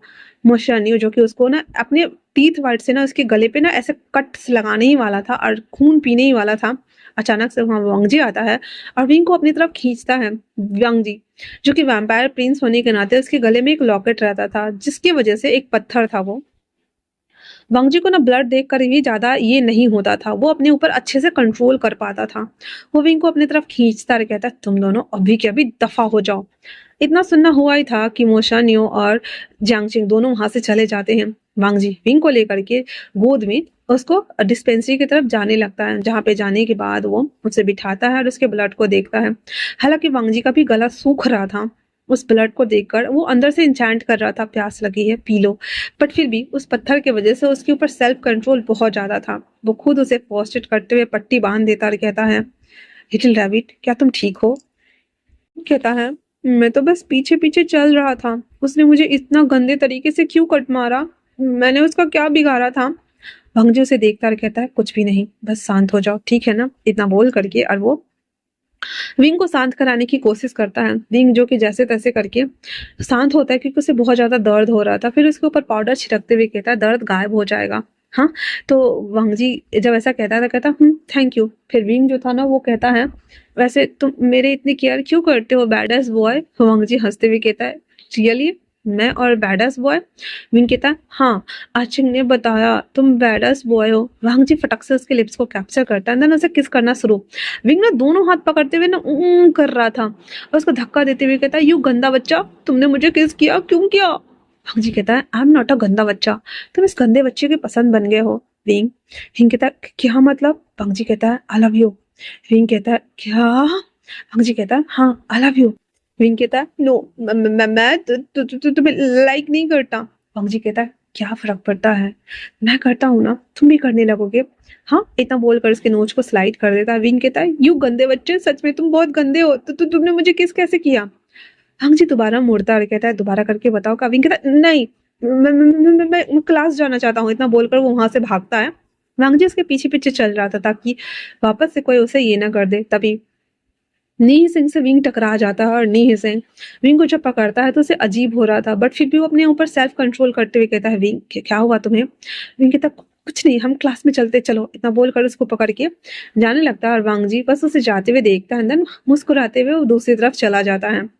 उसके बाद विंग तो अपनी क्लास में चला गया हुआ था। वांगजी मोशानियो को लेकर के सीधे आता है प्लेग्राउंड एरिया में जहाँ पे जियांगचिंग भी था। उसको ना बहुत मारता है, बहुत मारता है। मारने के बाद उसे पूछता है कि क्या हुआ, तुमने उसे ऐसे ऐसे स्क्रैच क्यों किया? मोशानियो कहता है, क्योंकि मैं आपको पसंद करता हूँ प्रिंस। वांगजी शॉक, जियांगचिंग शॉक, वेन चाओ सुयांग सब शॉक और कहता, क्या? उसके बाद सब आके ऐसे घेरे हुए थे और कहते हैं, हाँ मैं आपको पसंद करता हूँ। वांगजी कहता है, तुम जानते हो अगर मैं एक बार ऑर्डर दूं ये सब तुमको ना चीर डालेंगे और तुम जिंदा भी नहीं बचोगे मोसानियो, इसलिए ये दिमाग से निकाल दो कि मैं विंग को पसंद करता हूँ और इन फ्यूचर वो मेरी वाइफ बनने वाली है। मोशानियो कहता है, तो वैम्पायर भी नहीं है, वो तो एक ह्यूमन है, फिर ह्यूमन के लिए इतना पागल क्यों? हंग जी कहता है प्यार प्यार होता है, चाहे वो ह्यूमन हो या वैम्पायर हो, क्या फर्क पड़ता है मोसानियो। और दूसरी बात, वो जब मुझसे शादी कर लेगा तो मैं उसे खुद वैम्पायर बना दूंगा, तुम्हें उसकी चिंता करने की जरूरत नहीं है। इतना बोल करके और वो उसे कहता है तुम यहाँ से जाओ, हम तुम्हें बर्खास्त करते हैं। बर्खास्त करने का मतलब था कि पूरे वैम्पायर क्लान से मो शान्यू को निकाल दिया गया था। मैं शान्यू कहता है पर मैं कहाँ जाऊंगा। वांग जो कुछ नहीं कहता, वो मुड़ जाता और वहां से जाने लगता है इधर जांगछिंग। शुयांग वेंचौ और शू से सब मिल करके मोशान्यू को कूट पीट देता है एंड देन उसे कॉलेज से बाहर फेंक देता और कहता खुद जाते हो या हम तुम्हें जंगल छोड़ के आए। इतना बोलना हुआ ही था तो मोशान्यू बस उन सबको घूर कर देखता है। उसका ना बहुत बुरी तरीके से मारा गया था, लहू लुहान हुआ था वो। अपने मन में कहता है मैं जरूर लौटाऊंगा बदला लेने के लिए तुम सबसे, देख लेना खूनी खेल रचूंगा और तुम सबको एक एक करके घसीट के मारूंगा मैं। इतना बोलकर मोशान्यू जंगल की तरफ चला जाता है। जंगल की तरफ जाने के बाद उसे वापस से एक शख्स मिलता है, जिसके सामने में पहले तो उसे बहुत मार पड़ती है, बट वो शख्स उसे घसीटते हुए लेके चला जाता है। वहीं दूसरी तरफ वांग जी वो कहता है सब पूरे बॉर्डर को सील करो, क्योंकि कल रात को मैंने 7 बेयरवुल्व्स को मारा है। जरूर कि वो जो डेल्टा किंग होगा वो कहीं ना कहीं तो हमसे बदला लेने आएगा ही ना। झांगचिंग कहता है हाँ वैसे भी बैटल फाइल्स होगी तो हमें पता चल ही जाएगा। इतना बोल करके और वो सब एक दूसरे को देख रहे होते हैं और वांग जी कहता है उससे पहले मुझे विंग को सिक्योर करना है। और इतना बोल करके और वो कहता है ये सब काम करो, मैं अभी आता हूँ। वो सीधे आता है उसी लाइब्रेरी ऑफिस में, जिसे डोर ओपन करके वो अंदर जाता है जहाँ पे जियांगजिंग सॉरी सीजन सीजन वापस से ना लाइब्रेरी बुक्स में ना कुछ काम कर रहे थे, जिसे देखते ही कहता गाओ। सीजन कहते हैं हाँ मैंने बना दिया है वांग जी। उसके बाद वो एक पेंडेंट था जो कि लकड़ी के शेप का था और उसके अंदर ना बहुत सारे पेड़ का उसने कुछ प्रोटेक्शन था, वो उस पेड़ के डिजाइन का था, उसके अंदर डाला हुआ था, छोटा सा उस सीसी के अंदर पैक करा हुआ था। हंग जी कहता क्या ये काम करेगा? वो कहता वो जहां भी होगा पता चल जाएगा तुम्हें और ये प्रोटेक्शन का काम करेगा। हंग जी खुशी खुशी अपने भाई को गले लगा लेता और कहता थैंक यू गगा। तो सीचन कहते हैं इट्स ओके इतना बोल करके और वो उसे कहते हैं जाओ। वांग जी नाचते हुए बाहर आ जाता है और कहता मैं इसे रात को विंग को पहना दूंगा। इतना बोल करके और वो क्लास लेने के लिए आ जाता है। शाम का वक्त हो चुका था, 7 बज रहा था। वो जब आ रहा होता है तो जियांगचिंग, नी सिंह और विंग तीनों आ रहे होते हैं। तो जियांगचिंग से कहता है वो कि तुम जाओ, मैं इसे ले जाना चाहता हूँ। फिर वांग जी विंग को कहता मेरे साथ चलो। विंग कहता क्या कर रहे हो, छोड़ो मुझे नहीं जाना। तो वो कहता मैंने कहा मेरे साथ चलो बेबी। इतना बोलना हुआ था और उसे खींच कर अपनी कार में बिठाता है और फिर वहां से वो एक जंगल की तरफ आता है, कार को हाईवे पे ही रोक देता है और कहता है मेरे साथ चलो। विंग कहता है इस जंगल में मुझे क्यों लेके जा रहे हो? भांग जी कहता है बस ऐसे ही। इतना बोल करके वो जंगल के बीचों बीचों लेके जाता है। जब विंग वो घर देखता है, वो वही घर था जो उसे सपने आते थे उस घर के। विंग कहता है ये किस तरह का घर है और हम यहाँ क्या कर रहे हैं? भांग जी कहता है ये मेरा घर है और मैं तुम्हें यहाँ लेकर आया हूँ। विंग कहता क्या मतलब? तो वांग जी कहता है मतलब अभी तुम्हें पता चल जाएगा। इतना बोल वांग जी विंग को गोद में उठाता और क्यूक सेकंड में उस घर के अंदर एक बेडरूम में, जो कि पूरा कमरा ना लाइट से जगमगा रहा था। बेडरूम काफी अच्छा था, मतलब कि बाहर से वो घर देखने में खंडर था लेकिन अंदर से घर काफी खूबसूरत था। वांग जी बिंग को बेड पे बिठाए हुए था और जो पेंडेंट लेके आया था उसके गले में पहना देता है। उसके बाद अचानक से सारी जो लाइट्स थी ना वो ऑफ हो जाती है और अपने आप ही कैंडल्स चल जाते हैं और वांग जी अपने वैम्पायर अवतार में था। विंग आंखें मलते हुए उसे देखता और कहता है ये सब क्या है? वांग जी जिसके पीछे ना लंबा सा लाल सा ना ओवरकोट था जो कि पीछे लहरा रहा था, मखमल वाले शर्ट वेयर करा हुआ था, ब्लैक पैंट था, उसके पास आते हुए उसके बगल में बैठ जाता और कहता है मैं the Lan Wangji, vampire heirs का future king and an current prince. विंग को कुछ समझ नहीं आ रहा था, कहता वैम्पायर प्रिंस किंग मतलब? वांग जी कहता है मतलब ये कि मैं एक वैम्पायर किंग हूँ जो कि मैं फ्यूचर में बनूंगा और अभी मैं वैम्पायर प्रिंस हूँ विंग, मैं नॉर्मल इंसान नहीं हूँ। विंग कहता है वैम्पायर मतलब कि तुम मुझे यहाँ लेकर आए हो मेरा खून पीने के लिए, मतलब कि तुम मुझे मार के खा जाओगे? वांग जी कहता है नहीं मैं तुम्हें मार के नहीं खाऊंगा विंग।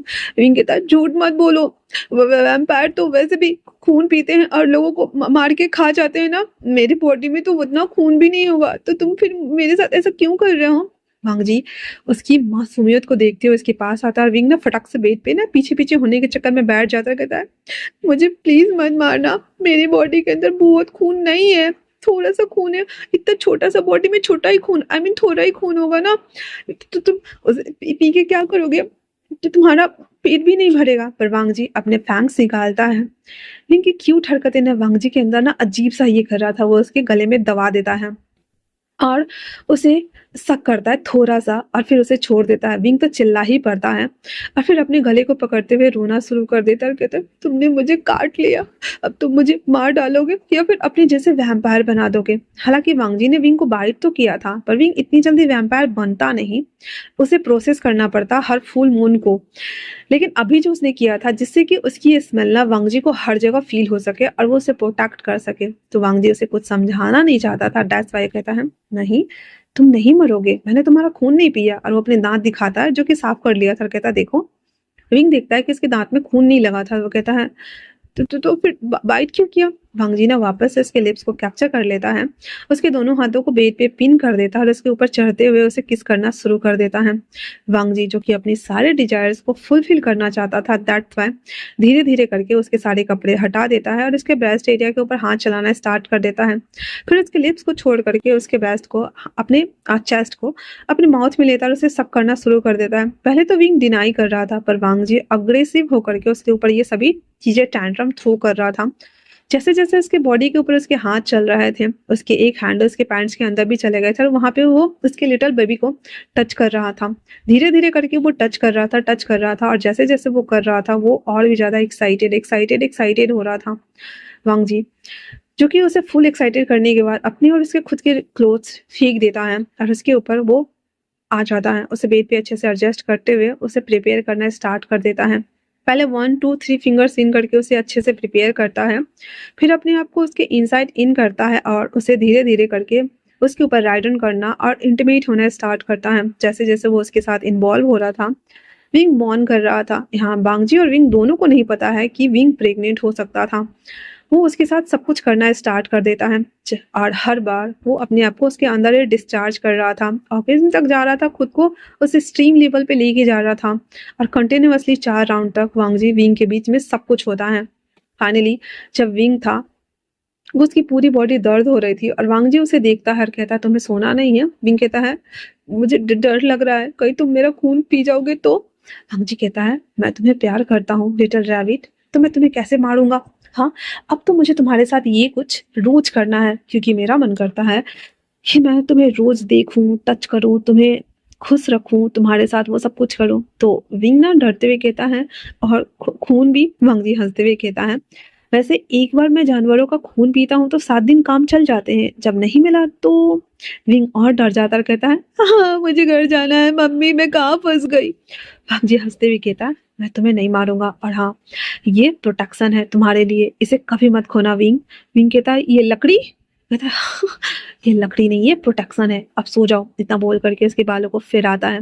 विंग भी काफ़ी थक गया हुआ था, दैट्स व्हाई वो फाइनली वो भी अपनी आँखें बंद करके सो जाता है। अगले दिन जब उसकी नींद खुलती है, तो वो उठता है अंगड़ाई लेते हुए और विंडो ओपन करके बाहर आता है, जहाँ पे हर तरफ हरियाली ही हरियाली थी और रात को शायद बारिश हुआ था, तो हर पेड़-पौधे से ना पानी टपक रहा था। इवन घर का जो छत का फर्श था ना, वो भी लकड़ी वुडन का, मतलब नीचे से लेकर ऊपर का हर एक कॉर्नर, हर चीज़ लकड़ी का बना हुआ था। विंग उस लकड़ी पे चलते हुए कॉर्नर तक आता है और वहाँ से नीचे के नज़ारों को देखता है, जहाँ से एक तरफ से ना ये झरना जा रहा होता है, दूसरी तरफ से एक ऊँचा पहाड़ और तीसरी तरफ से जंगल ही जंगल था और उस जंगल के बीच में वांग जी का ये कॉटेज था। और वहाँ पे सिटिंग एरियाज़ थे, 2 चेयर, बीच में एक लकड़ी का टेबल, सब कुछ ना लकड़ी का वुडन का ही बना हुआ था, वुडन हट बोल सकते हैं उसको हम, वो कॉटेज। विंग को ये घर काफ़ी खूबसूरत लग रहा था, वो स्माइल करते हुए हर चीज़ को देख रहा था। वांग जी बैक से आकर उसे हग कर लेता और कहता है, "क्या हुआ?" विंग कहता है, "वैम्पायर डैडी?" तो वांग जी हँसते हुए कहता है, "तुम मुझे वैम्पायर डैडी नहीं बुला सकते, क्योंकि जब मेरा बेबी आएगा तो वो मुझे वैम्पायर डैडी बुलाएगा।" तो विंग कहता है, "तुम्हें कैसे पता कि तो मेरा बेबी आएगा? मैं तो मैन हूँ ना?" वांग जी हँसते हुए कहता है, "हाँ, तुम मैन हो, पर तुम बेबी बर्थ दे सकते हो विंग।" विंग कहता है, "क्या मतलब?" तो वो कहता है बस तुम्हें पता चल जाएगा, तुम चिंता ना करो, ओके ना। विंग आश्चर्य में था, कहता है हाँ, तो क्या मतलब मेरा पेट फूल जाएगा, और तो और मेरा पेट फूल जाएगा, उसमें बेबी भी आएंगे, पागल हो क्या, मैं तो मैन हूं ना। और फिर वो अपने टमी को पकड़ते हुए कहता है इसका मतलब कल रात को जानबूझ के सब कुछ मेरे अंदर डाला। वांग जी मुस्कुराते हुए विंग को अपनी तरफ लेता है, एंड देन उसको जैसे किस करने को होता है कि फोन बजने लगता है। विंग जाता है, फोन उठाता है और बैठ जाता है और कहता है हेलो मम्मा। वांग जी भी उसके पीछे से आकर उसे हक करके बैठा हुआ था, दोनों टांग को ऐसे नीचे करके। विंग की मम्मा कहती बेटा क्या आप सब ठीक हो? तो विंग कहता है हाँ मैं ठीक हूँ, पर सबका क्या मतलब? तो उसकी मम्मा कहती है मतलब कि तुम्हारे दोस्त वगैरह? विंग कहता है हाँ मम्मा, आचिंग भी ठीक है और मैं भी ठीक हूँ। तो इधर जो वांगजी था ना, वो विंग के कान को ना बाइट कर रहा था और उसे चूस रहा था।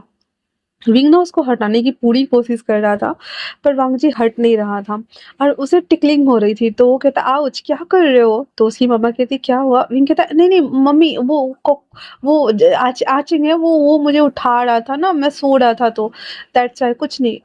वैसे मैं बाद में बात, इतना बोलना हुआ ही था कि वांगजी विंग का फोन लेता है, फटक से फोन कॉल काटता है और उसके लिप्स को कैप्चर करता है, एंड देन किस करना शुरू। वो उसे किस कर रहा था, उसे बिल्कुल भी स्पेस नहीं दे रहा था और वो धीरे धीरे करके उसे सक करने लगता है।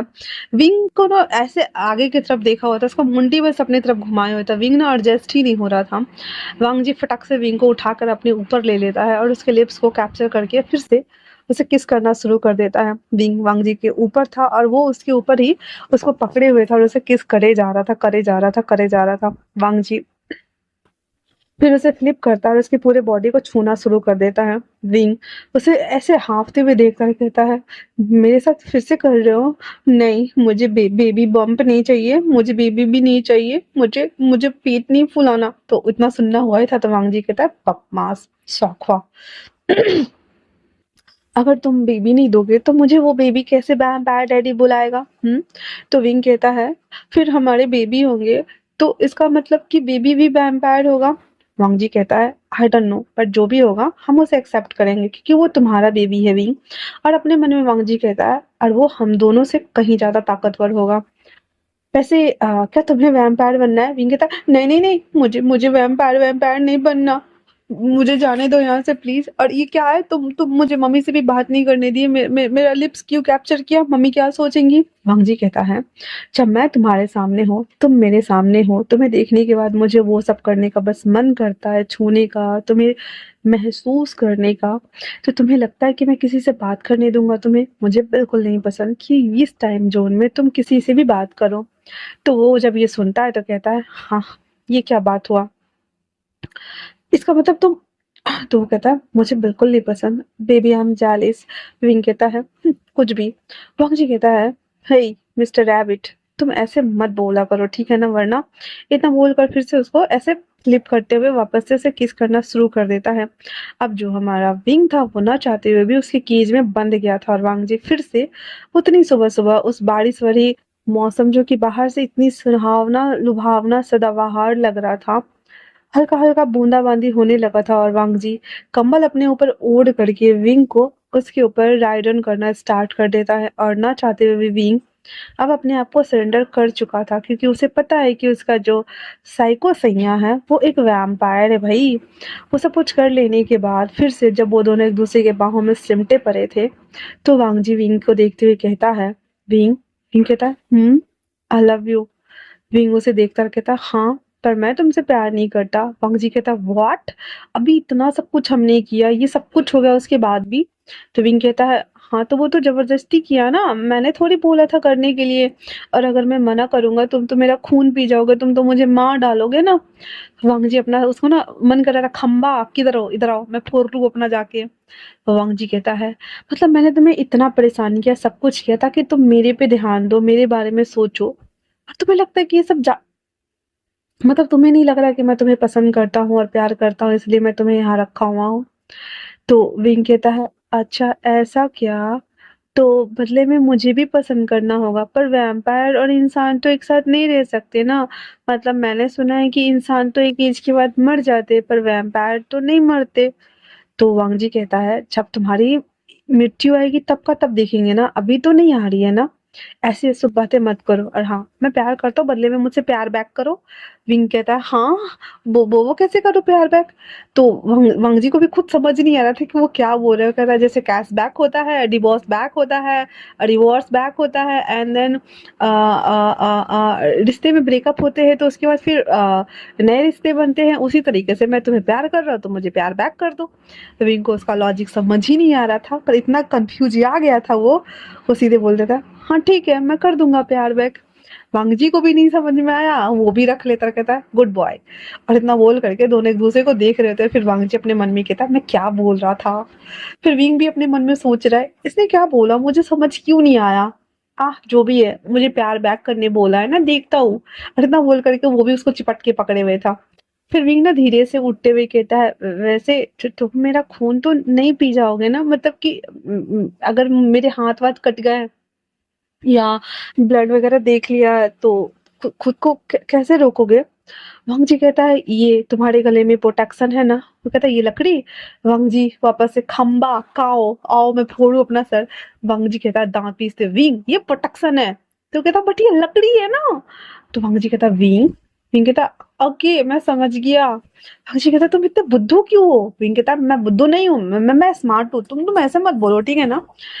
वैसे मुझे हॉस्टल जाना है, एग्जाम्स आ रहे हैं ना। भांग जी कहता है ठीक है चलते हैं ना, पर 2 दिन और रुक जाए। पिंक कहता है हा 2 दिन और रुक जाए, मैं क्या हवा पी के रहूंगा? भांग जी कहता है किसने कहा, इस घर में खाना तो है ना तुम्हारे लिए, पूरा पैक किया है मैंने। विंग कहता है सच्ची, फिर मुझे भूख लगी है। तो वांग जी कहता है यहाँ रहो मैं लेके आता हूँ। फिर जो हमारा विंग था वो नेकेड था, इसलिए वो बाहर नहीं आता है। विंडो ओपन था और वहीं से बैठे ना बाहर के व्यूज को वो देख रहा होता है, जहां से बहुत ही खूबसूरत वादियों का सीन आ रहा था। और विंग ना उसमें खोया हुआ था। ऑलमोस्ट आधे घंटे बाद वांग जी ना विंग के लिए अच्छा सा खाना बना करके लेके आता है, जिसे देखकर विंग के सब वाओ, मतलब एक तो सर्दी का मौसम, ऊपर से इतना गरम गरम सूपी नूडल्स। अब वांग जी अपने लिए ना ब्लड लेके आया था पीने के लिए। विंग उसे देखता है कहता है ये। वांग जी कहता तुम खा रहे हो तो मैं पी लेता हूँ, वरना तुम्हारा पीऊंगा। विंग कहता नहीं नहीं वही वही ठीक हो, मैं ये खा लेता हूँ। हाँ। वांग जी को हंसी भी आ रहा था, कहता विंग मैं तुम्हारा खून नहीं पीऊंगा, चिंता मत करो। विंग कहता है कोई भरोसा नहीं है वैम्पायर डैडी का, जब मन करेगा तब पी जाएगा। वांग जी कहता अपने मन में कैसे पी जाएगा, जाके मेरा बच्चा तुम्हारे अंदर का खून पीने वाला है तो मैं कैसे पी जाऊं? ये बोल करके वो मुस्कुराते हुए हाथ में वो जो ग्लास लिया हुआ था उसे हिलाते डुलाते हुए पीना स्टार्ट कर देता है। और विंग हमारा वो सूपी नूडल्स का मजा ले रहा था और बाहर के व्यूज को देख रहा था। वहीं दूसरी तरफ जो हमारा मो सान्यू था, वो एक लड़की के सामने में खड़ा था और कहता है तो तुम हो वो कहता है हाँ, और वो नीचे बैठा हुआ था। और वो लड़की उठ कर आती है, उसके बालों को ऐसा टच करती है। उसके पास ना बहुत बड़े बड़े क्लो थे, मतलब नाखून बहुत बड़ा बड़ा था। उसे ना झपटा मारती है, उसका गला ना ऐसे छिल जाता है। उसको देखते हुए कहती है तुम्हें पता है कि तुम्हारे वैम्पायर बिरादरी वाले ने ही मेरे हस्बैंड को मार डाला। तुम्हें पता है मेरा हस्बैंड डेल्टा किंग था। तुम्हें लगता है कि मैं तुम्हें अपनाऊंगी? मोशान्यो कहता है मैं तुम्हारी तरफ से हूँ, क्योंकि मुझे भी वैम्पायर प्रिंस से बदला लेना है और मुझे किसी को जान से मारना, वो एक ह्यूमन है। तो जो डेल्टा क्यून थी ना वो कहती है एक ह्यूमन के लिए तुम यहाँ आए हो, तुम उसे मार नहीं सकते क्या? मोशानियो कहता है उसे बचाने के लिए सारे वैम्पायर्स खड़े हैं, सब उसे बचाता है, पता नहीं क्यों, जबकि वो एक नॉर्मल इंसान है। मुझे तो ये समझ नहीं आता कि एक इंसान को बचाने के लिए लोग इतने क्या पागल हो रहे हैं। ऊपर से वैम्पायर प्रिंस उस इंसान को प्यार भी करता है। इतना सुनना हुआ ही था तो कहता वैम्पायर प्रिंस मेरे हस्बैंड को मारने के बाद लगता है कि लोगों को मैं सुख चैन से जीने दूंगी और इनके जीवन में खुशियां आएंगी? बिल्कुल भी नहीं। पहले भी मैंने एक गर्ल्स को मार डाला था, अब दूसरा बारी है। ये बोलकर वो इविल स्माइल करती है और कहती है ठीक है। उसके बाद मोशानिया उसके खेमे में शामिल हो जाता है और वो सब लोग डेल्टा वेयरवुल्व्स थे। रात के टाइम पे वेयरवुल्व्स ना जंगल के आसपास के एरिया में ना इंसानी स्मेल सूंघ रहे थे जहाँ पे विंग था, पर उनमें से किसी को हिम्मत नहीं थी क्योंकि वांगजी के घर के आसपास प्रोटेक्शन लगा हुआ था और वो लोग उसे पार नहीं कर सकते थे। वांगजी अकेले उस घर में रहता था, लेकिन किसी में इतनी हिम्मत नहीं होती थी कि वहां तक कोई आ जाए।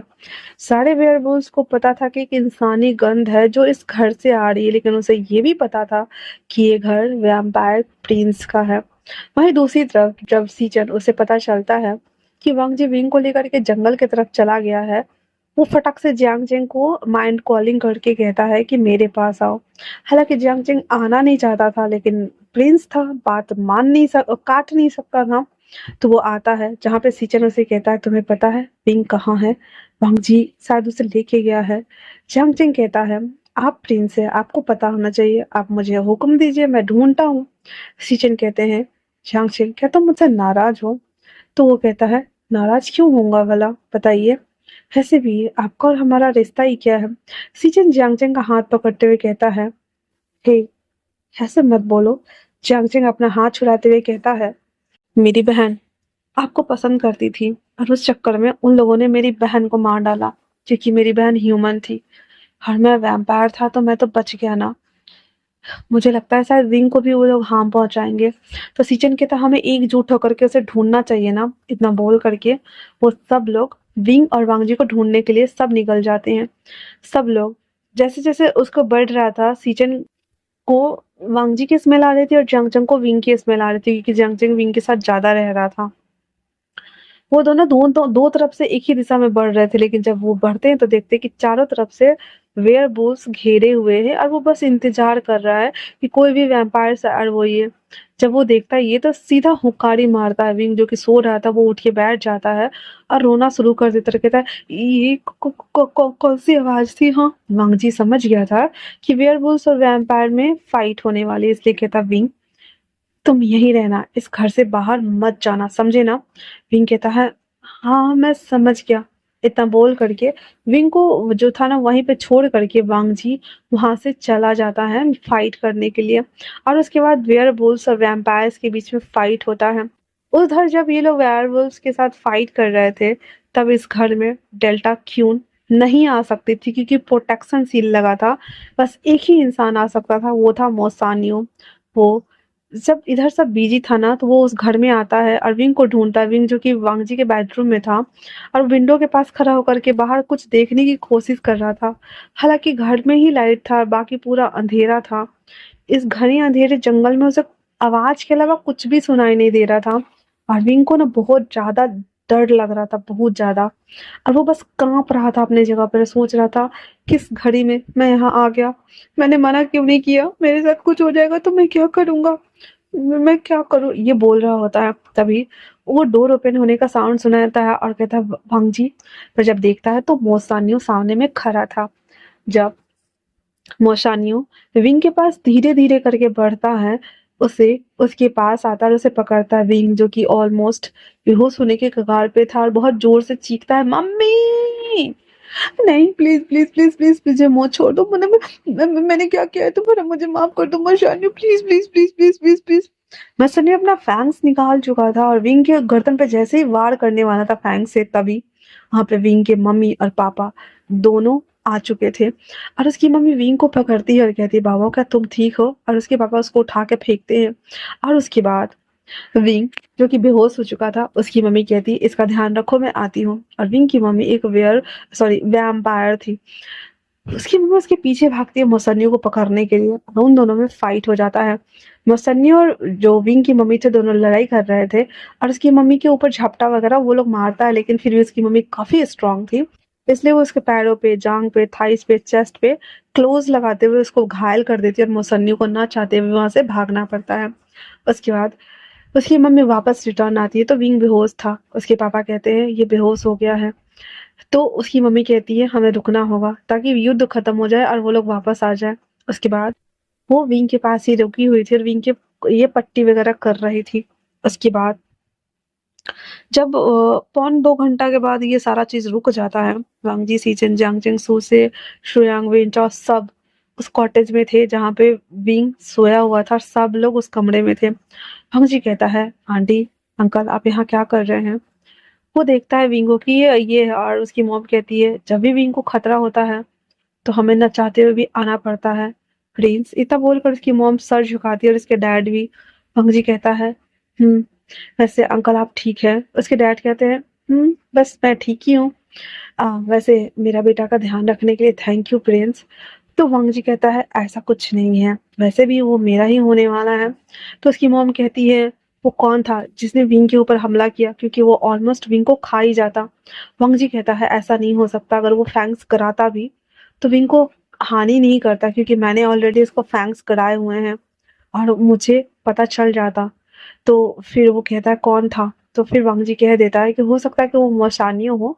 फिर बताता है कि उसने मोशानियों ने क्या किया था, उसके बाद हमने उसे निकाल दिया, फिर सबने उसे मारा था, तो हो सकता है कि वो बदला लेने आया हो। उसके बाद उसकी मॉम कहती है विंग को जब होश आएगा तो क्या करेंगे हम। वांग जी कहता है अब झूठ बोलना बंद करे, बता दे उन्हें कि आप एक वैम्पायर है और विंग आपका बेटा है, और उसके पास स्पेशल क्वालिटीज है कि वो प्रेग्नेंट हो सकता है, क्योंकि उसे यकीन नहीं हो रहा आंटी। उसकी मॉम कहती है ठीक है। कुछ घंटे बाद जब विंग को होश आता है तो ऑलमोस्ट सुबह हो चुका था और सब लोग वहां पे बैठे थे। वैम्पायर सोते नहीं है पर उसके पापा सो रहे थे, क्योंकि उसके पापा ह्यूमंस थे, दैट्स व्हाई। तो जब विंग उठता है ना तो देखता है कि सब लोग उसको घेरे हुए हैं। विंग तो डर गया था और रोने लगता है, फिर मम्मी के गले लग जाता है। फिर जब उसे याद आता है कि इसकी मम्मी ने कैसे उसे ऐसे दूर खींच के फेंका था, फिर वो अपनी मम्मी से भी दूर हो जाता है और अपने पापा को देखता है तो रोते हुए कहता है dad dad dad dad dad आप मर गए, क्या हुआ आपको dad dad please please please dad dad. उसके पापा कहते हैं विंग सोने दो बेटा, रात भर थके हैं हम। विंग को राहत आती है, कहते डैड। फिर उसके पापा उठ के बैठ जाते हैं, कहते क्या हुआ, फिर कहता ये सब क्या हो रहा है मॉम डैड, ये सब क्या हो रहा है। वांग जी कहता विंग रिलैक्स्ड, हम जो बताने जा रहे हैं वो तुम्हें सुन के थोड़ा सा झटका लगेगा। विंग कहता है इतना तो झटका लग गया है, और कितना झटका देना बाकी है मॉम, वो क्या था रात का। उसकी मॉम खड़ी होती है और कहती है मैं एक वैम्पायर हूँ विंग, इतना सुनना हुआ था। तो विंग कहता है डैड मॉम मजाक कर रही है ना। उसके डैड कहते हैं तुम्हारी मॉम बिल्कुल सही कह रही है, उसे मुझसे प्यार हो गया और मैं ठहरा शहर में रहने वाला इंसान, तो तुम्हारी मॉम ने क्लैन छोड़ दिया और वो मेरे साथ शहर आ गई। फिर तुम्हारी मॉम प्रेग्नेंट हुई और एक खूबसूरत सा बेटा जो कि मेरे सामने बैठा हुआ है उसे पैदा किया। वो इस इंसानी दुनिया में रहती है और सब कुछ इंसानों जैसा ही करती है। उसने खून पीना छोड़ दिया, वो हम लोगों की तरह वेजिटेबल्स और फ्रूट खा के जिंदा है, सब कुछ हमारे जैसे करते हैं। तो विंग कहता है फिर प्रिंस क्यों नहीं करते। तो वांग जी कहता है कि मैं यहाँ का भावी किंग होने वाला हूँ, अगर मैं ये सब कुछ छोड़ दूंगा तो मेरे हेरिटेज का, मेरे हायर्स का क्या होगा। और वैसे भी मुझे यही रहना है तो मुझे ये फॉलो करना ही है, क्योंकि हमारे ब्लड लाइन से ही होता आ रहा है। और हाँ तुम्हारा सवाल, तो जब तुम छोटे से थे तभी हमारे में ये होता है कि जब सोलमेट्स होते हैं तो येलो लाइट निकलती है और हमें पता चल जाता है। तो मेरा कभी कोई ये सोलमेट्स बना ही नहीं, कभी कोई सोलमेट आया ही नहीं। एक थी जो कि मुझे अपना सोलमेट बता करके शादी करना चाहती थी, बट वो एक वेयरवुल्फ थी, तो मैं उससे शादी करना नहीं चाहता था। और जब तुम आंटी के पेट में थे तब येलो लाइट जली थी, क्योंकि वो लोग हमसे मिलने आए थे, तभी मैं समझ गया कि तुम मेरे लिए बने हो विंग। दैट्स वाई जब तुम यहाँ आए तो मैंने तुम्हें अपना बना लिया। विंग कहता है तो ये सब तब पहले से ही पता था। वांग जी कहता है हाँ पहले से ही पता था और तुम्हें हम बताने वाले थे। विंग कहता है मैं एक नंबर का गधा हूँ, बेवकूफ हूँ, उल्लू हूँ, मुझे कुछ समझ नहीं आता। वांग जी कहता है हाँ वो तो तुम हो, साथ में रूतरू बच्चा भी है ना। विंग कहता है तो अब मेरी डेस्टिनी यही है कि मुझे एक वैम्पायर के साथ रहना होगा मॉम।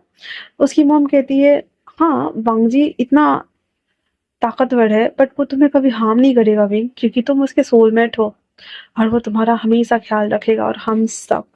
तो विंग कहता है तो आप यहाँ रहोगे। तो उसकी मॉम कहती है एक्चुअली में हाँ हम रह सकते हैं, है ना ढानी। उसके पापा कहते हैं ठीक है, मैं अपना सारा बिजनेस यही सेट कर देता हूँ, फिर हम यहीं रहेंगे। खुश खुश उसकी मॉम खुश हो जाती है, कहती है हाँ। फिर विंग कहता है थैंक यू मम्मा, पर मुझे अभी भी डाउट हो रहा है, मैं वैम्पायर तो नहीं हूँ ना, आ आ कर रहा होता है वो। उसकी मम्मा कहती है नहीं ऐसा कुछ नहीं, और सारे लोग कहते हैं हाँ चलो सब कुछ अच्छा हो गया, हमें तो लगा था ये बहुत नाटक करने वाला है। विंग कहता है वेट मिनट, जांगचिंग कहाँ है। जांगचिंग जो कि दूसरे साइड था और कहता है मैं यहाँ हूँ। विंग कहता है तुम क्या सच में वैम्पायर हो। जांगचिंग अपने ओरिजिनल फॉर्म में आ जाता है, जिसे देखकर विंग की तो टांग टाइप फिस हो जाती है और कहती है मम्मी इसने मुझसे झूठ बोला, इसने कहा कि ये मेरा दोस्त है, पर देखो उसने बोला था कि ये वैम्पायर है, पर मुझे यकीन ही नहीं हो रहा था, पर देखो ये सच में। अब वो रोने लगा था तो जांगचिंग कहता है हे बडी प्लीज प्लीज प्लीज रोना बंद करो ठीक है ना। सच कहूँ तो मैं तुम्हें हार्म नहीं करना चाहता, ना ही डराना चाहता था, पर जब तुम पहली बार रूम में इन किए तो मुझे तुम बहुत क्यूट लग रहे थे। दैट्स व्हाई मैंने सोचा कि मैं तुम्हें अपना छोटा भाई बना लूं, क्योंकि मेरे पास कोई नहीं था। तो विंग उसको गले लग जाता और हकर हकर के रोने लगता और जियांगचिंग कहता है, "हाँ, ठीक है, ठीक है, ठीक है।" पर वांग जी को जो छोट रहा था, पर वो जा नहीं रहा था, क्योंकि पता है कि जियांगचिंग उसको भाई की तरह मानता है। उसके बाद सब लोग वहां से आते हैं पैलेस, जहाँ पे अंकल किरण सॉरी वी चांग सर कांगसो को देखते हैं, जो कि उन्हें ग्रीट करते हैं और बताते हैं कि हम वापस से आ गए हैं, और जब विंग को सब कुछ पता चल गया है तो हम यहीं रहने वाले हैं, तो हमें एक्सेप्ट करें। फिर सारी फैमिली उसे एक्सेप्ट कर लेती है। उसके बाद पूरे ये क्लैन में बताया जाता है कि विंग और वांग जी की शादी होने वाली है। सारे लोग बहुत ज्यादा खुश थे विंग और वांग जी की शादी से, और हर तरफ खुशियां ही खुशियां थी। पूरे वैम्पायर्स लोगों को ब्लड की पार्टी दी जाती है, जानवर परोसे जाते हैं, सब लोग मस्त पार्टी करते हैं। और हमारे विंग और वांग जी को राजशाही अंदाज में दोनों को रेड रेड वस्त्र पहनाए जाते हैं, वैम्पायर डिजाइन वाले, जो कि फलर फलर मखमल के कपड़े होते हैं। और उसके ऊपर लाल कलर का कॉलर होता है, ब्लैक पैंट, ब्लैक बूट, हाथ में स्टिक्स। और उसके बाद खून पीना होता है, तो विंग तो खून पीने से मना करता है, तो उसके हाथ में रेड वाइन दी जाती है, और वांग जी के हाथ में ब्लड का कप, और दोनों एक्सचेंज करवाते हैं। मतलब वांग जी के हाथ में वाइन था और विंग के हाथ में ब्लड, एक्सचेंज करके दोनों पीते हैं, एंड देन इस शादी को लॉक्ड किया जाता है। उसके बाद वो सबको ग्रीट करते हैं, और वांग जी विंग को लेकर के पैलेस में ही रहता है, क्योंकि जंगल वाले घर में वो 2 दिन के लिए ही गया था, इतना सारा कांड हो गया था। फिर वांग जी और विंग को हनीमून मनाना था, दैट्स वाई वो मतलब रहना पैलेस में ही था, वो जंगल वाले उसे घर में ले जाने की तैयारी कर रहा होता है। तभी उसके अंकल कहते हैं, विंग को आगे कॉलेज की पढ़ाई भी करनी है, तो उसका ध्यान रखना, उसे ज्यादा तंग मत करना। विंग भी शर्मा रहा था, समझ रहा था। उसके बाद वांग जी हाँ कहता, और वांग जी बस क्यूक 2 सेकंड में दौड़ते हुए उस कॉटेज वाले रूम पे आ जाता है, जहाँ पे स्टार्टिंग से ही कैंडल्स चल रहे होते हैं, और इधर सारे लोग जितने थे वो सब लोग ब्लड पार्टी मना रहे होते हैं। मतलब भाई आज तो मौज ही मौज है, ब्लड ब्लड ब्लड ब्लड चलेगा, दैट्स इट। तो वो लोग अपना पार्टी वार्टी करके सब टुन्नू परे हुए थे, और इधर वांग जी विंग को गोद में लेकर के धीरे धीरे ऊपर आ रहा था। पूरे घर में कैंडल्स चलाए गए थे, जो कि वांग जी आते ही अपने पावर्स यूज करता है, और कैंडल्स चलने लगे थे। वांग जी ने पहले ये सब कुछ डेकोर किया हुआ था। गोद में लेकर के विंग को जब बेड पर बिठाता है, तो पूरे कमरे में कैंडल्स जल रहे थे, और एक अच्छा सा फ्रेग्रेंस आ रहा था। वांग जी उसके बगल में बैठता और कहता है, हालांकि हमने एक दिन पहले ही सब कुछ किया है, पर आज फाइनली जब तुम मेरे हो, तो मैं तुम्हें फिर से अपना बनाना चाहता हूँ विंग। विंग कहता है, तुम्हें नहीं लगता कि तुम कुछ ज्यादा हॉर्नी हो रहे हो? एक दिन पहले ही तो सब कुछ किया, आज करना जरूरी है क्या? क्या चाहते तुम एक ही बार में मेरे टमी में चिंटू 1, चिंटू 2, चिंटू 3, चिंटू 4, चिंटू 5?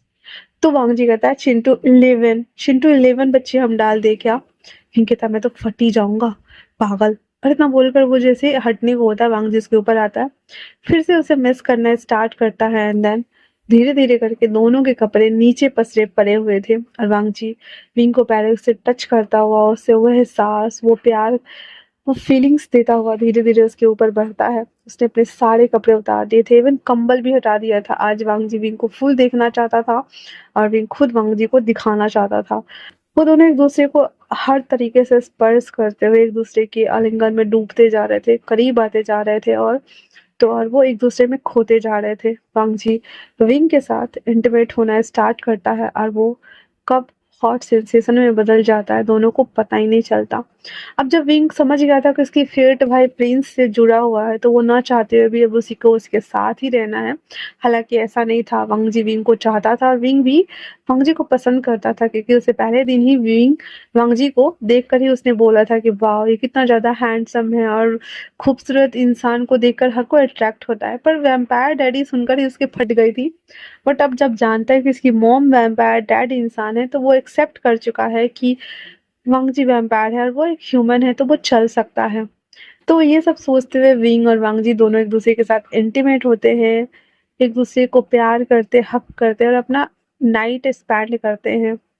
इस तरीके से वांग जी और विंग फिर से एक हो चुके थे। अगले दिन सुबह विंग की जब नींद खुलती है, तो वांग जी उसे देख रहा होता है, तो विंग कहता है, क्या हुआ? वांग जी कहता है बस तुम्हारी खूबसूरती को देख रहा हूँ कि कैसा लग रहा है। विंग कहता है ऐसा भी कुछ नहीं है, मेरे बाल बिखरे पड़े हैं और रात भर तुमने मुझे सोने नहीं दिया। हाँ मैं सोना चाहता हूँ, पर मुझे भूख लगी है। वांग जी उसे देखते हुए कहता है तो मैं तुम्हें देता हूँ ना खाना। इतना बोल करके फिर से उसके अंदर इन करते हुए फिर से उसे थर्स्ट करना स्टार्ट करता है और विंग मौन कर रहा था और कहता है बस करो ना, पूरी रात तो कर ही चुके हो, अभी कितना करना है। जी कहता है बस ये लास्ट है, फिर मैं तुम्हारे लिए खाना ला दूंगा। और वो बहुत बहुत ज्यादा एक्साइटेड हो रहा था और अपने आप को कंट्रोल नहीं कर रहा था, पूरा पलंग चढ़ चढ़ चढ़ चढ़ कर रहा था। भाई कहाँ इंसान कहाँ वैम्पायर, दोनों अच्छे से फिर से मॉर्निंग में एक राउंड कंप्लीट करते, पूरा पलंग चढ़ चढ़ के साउंड के साथ में। एंड देन फाइनली वो एक दूसरे में थे। विंग कहता मैं थक गया हूँ, मुझे खाने को दे दो। हम जी फिर उठता है, विंग को कवर करके नीचे आता है, खाना वगैरह बनाता है, बना करके विंग के लिए ले करके आता है। विंग को वो पकड़ के बैठा हुआ था, विंग खा रहा था, वांग जी उसको टच कर रहा था क्योंकि वांग जी ने फुल प्लान बना लिया होता कि 2-3 दिन तक विंग को छोड़ना बिल्कुल नहीं है, उसको जब मन करे तब सब कुछ करना है उसके साथ में। और होता भी यही है, 2 दिन वहां रहते हैं विंग और वांग जी विंग को खाना भी देता था और साथ में उसको खा भी जाता था। इस तरीके से 2 दिन का उसका हॉट वेडिंग नाइट अच्छे से मना। उसके बाद वो तीसरे दिन घर आता है जहाँ पे हमारे विंग की चलने लायक हालत बिल्कुल नहीं बची थी, पर उसे वो पैलेस लाकर लिटा देता है। सबको पता था कि भाई वांग जी ने इतने टाइम तक उसका वेट किया, उसका सोलमेट इतने लंबे टाइम बाद उसे मिला है, तो वो कैसे उसे रहने दे। और उसके बाद वो जब नीचे आता है तो जियांगचिंग मुंह फुला के बैठा हुआ था, तो विंग कहता है क्या हुआ। जियांगचिंग कहता है आप प्रिंस नहीं होते तो मैं आपका मुंह तोड़ देता। वांग जी कहता है वो क्यों भला। तो जियांगचिंग कहता है आपने उसे चलने लायक भी नहीं छोड़ा, आपको पता है ना वो कितना छोटा है, इंसान है वो।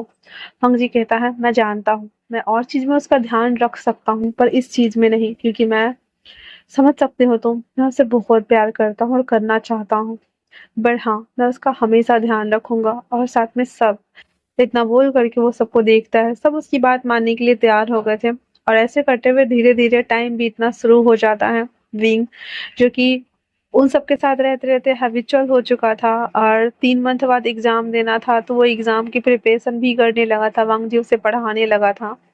वो उसे पता चल गया था कि वो प्रेग्नेंट है। उस प्रेगनेंसी के टाइम पीरियड के दौरान विंग के बहुत ज्यादा मूड स्विंग्स होते थे और वांग जी उसे झेलता भी था, ऐसा नहीं था कि नहीं झेलता था, बट साथ में रात में उसे पढ़ाता भी था, उसे समझाता था एग्जाम में ऐसे क्वेश्चन आते हैं, ये करना है वो करना है, तुम अच्छे से पढ़ो सब कुछ, और उसको पढ़ाता भी था। जब प्रेग्नेंट था विंग, तो वांग जी उसके साथ इंटीमेट तो नहीं होता था लेकिन उसके साथ इन्वॉल्व जरूर होता था अपने आप को सेटिस्फाइड करने के लिए, और उसके साथ सब कुछ करता था, लेकिन हाँ उसके अंदर अंदर इनसाइड नहीं होता था वो। और इस तरह से धीरे धीरे दिन बीत रहा था। बीइंग ह्यूमन होने की वजह से खाने के लिए मूड स्विंग्स होते थे और रात में सारे वैम्पायर्स को दौड़ना पड़ता था, कभी रेस्टोरेंट से उसके लिए पानी पूरी, तो कभी समोसे, कभी छोले, तो कभी पिज्जा, तो कभी कुछ तो कभी कुछ लेकर के आता था। और विंग थोड़ा थोड़ा खा करके सब टैंट्रम थ्रो करता था तो वॉमिट कर देता था। मतलब कि 6-7 महीने तो उन लोगों ने इतना परेशान किया, इतना परेशान किया सबको कि मत पूछो। वो बहुत ज्यादा परेशान कर चुका था। और वहीं दूसरी तरफ बंग जी, वो खुश भी था क्योंकि उसको सच में उसका ब्लड हायर मिल रहा था और वो किंग बनने वाला था, क्योंकि अब किंग बनने के लिए वो कैपेबल हो गया था। यहाँ पे सीजन जो था ना वो शादी करना चाहता था यानली से, क्योंकि यानली बेबी बर्थ दे सकती थी, सीजन नहीं दे सकता था, जियांगचिंग नहीं दे सकता था क्योंकि जियांगचिंग एक ह्यूमन था, सॉरी वैम्पायर था प्लस मैन था, तो मैन थोड़ी बेबी बर्थ देते हैं स्पेशल क्वालिटी ना हो तो वो यानली से भी शादी करना चाहता था, लेकिन यानली के डेथ के बाद सीचन जियांगचिंग के बीच में दूरियां आ गई थी और जियांगचिंग सीचन से दूर ही रहने लगा था। दैट्स वाई सभी लोग बहुत खुश थे और विंग के हर टेंट्रम को हर कोई बर्दाश्त करते थे। उसके मॉम डैड भी उन्हीं लोगों के साथ में रहने लगे थे। उसके डैड के साथ एक इंसान हमेशा रहता था उनकी सेफ्टी के लिए, क्योंकि उसके डैड छोटा सा जो जॉब करते थे ना, सिविल इंजीनियर थे, तो उनको जाना पड़ता था कंस्ट्रक्शन साइड हर जगह, तो वो इंसान उसके साथ बॉडीगार्ड के तौर पे दूर ही रहता था इंसानों से, लेकिन जाता आता था उसकी सेफ्टी के लिए। तो इस तरीके से सब कुछ अच्छा चल रहा था। एक रात तो वांग जी सो रहा था तो विंग एक लात मारता है उसे, क्योंकि उसके टमी में बहुत दर्द हो रहा था। और वांग जी फिर उठ करके उसके पैर को सिलाता है। जब चांग चैंग सुनता है तो उसे रहा नहीं जा रहा था, वो भी उसके पास आता है, उसके पैरों को सिलाता है और विंग को सुलाने की कोशिश करता है। विंग का पूरा टमी फुला हुआ था बेबी से, और वांग जी को अच्छा लगता था ये सब कुछ, लेकिन विंग को इतना तकलीफ देख करके उसे भी बहुत बुरा लगता था। इस तरीके से वांगजी और विंग का ये मोमेंट ना अच्छे से बीत रहा होता है। सब लोग बहुत खुश थे, सब लोग हर एक सिंगल पर्सन, क्योंकि घर में बेबी आ रहा था।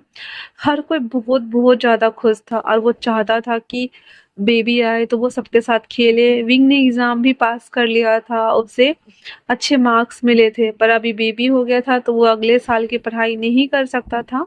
तो वो फिलहाल से बंद कर देता है पढ़ाई करना। बेबी के बाद वो दूसरा एडमिशन लेता। और अंकल जी खुद ही हमारे डायरेक्टर थे, तो दिक्कत ही क्या थी। ऐसे करते हुए 9 मंथ बीत जाता है। आज विंग सोया हुआ था तो धीरे धीरे करके उसके टमी में ना बहुत पेन होना शुरू हो जाता है। वो रोना शुरू करता है तो वांगजी जब बोलता है कि डॉक्टर के पास ले चलो विंग को, तो उसे जल्दी जल्दी से डॉक्टर के पास ले जाया जाता है। पूरा वैम्पायर खानदान पहुंच गया था हॉस्पिटल। अब वहां पे ब्लड वगैरह देख करके सबका दिमाग खराब हुए। तो वांगजी कहता है सब यहाँ से जाओ, मैं और आंटी ही रुकने वाले हैं। तो सब लोग को बाहर भेज देता है वो लोग।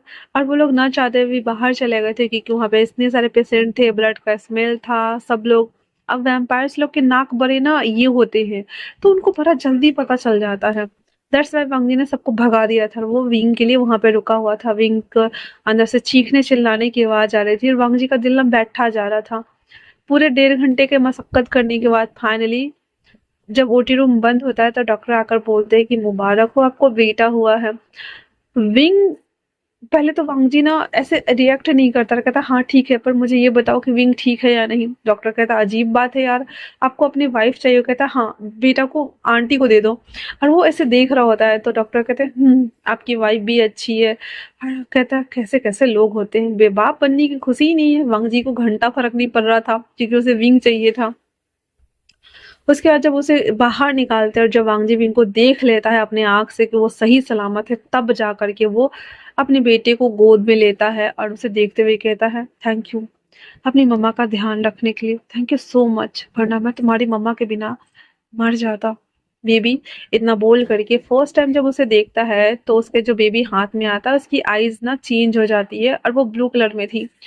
वांगजी देखते ही उसकी मॉम, विंग की मॉम जब देखती है तो कहती है ये वही है, मतलब कि आपका बेटा सुपर पावरफुल बनेगा, तो आपको किंग नहीं, आपको जब नेक्स्ट किंग जो बनेगा अंकल के बाद अब ये बनने वाला है। उसके बाद वो अंकल को सबको बुलाते हैं।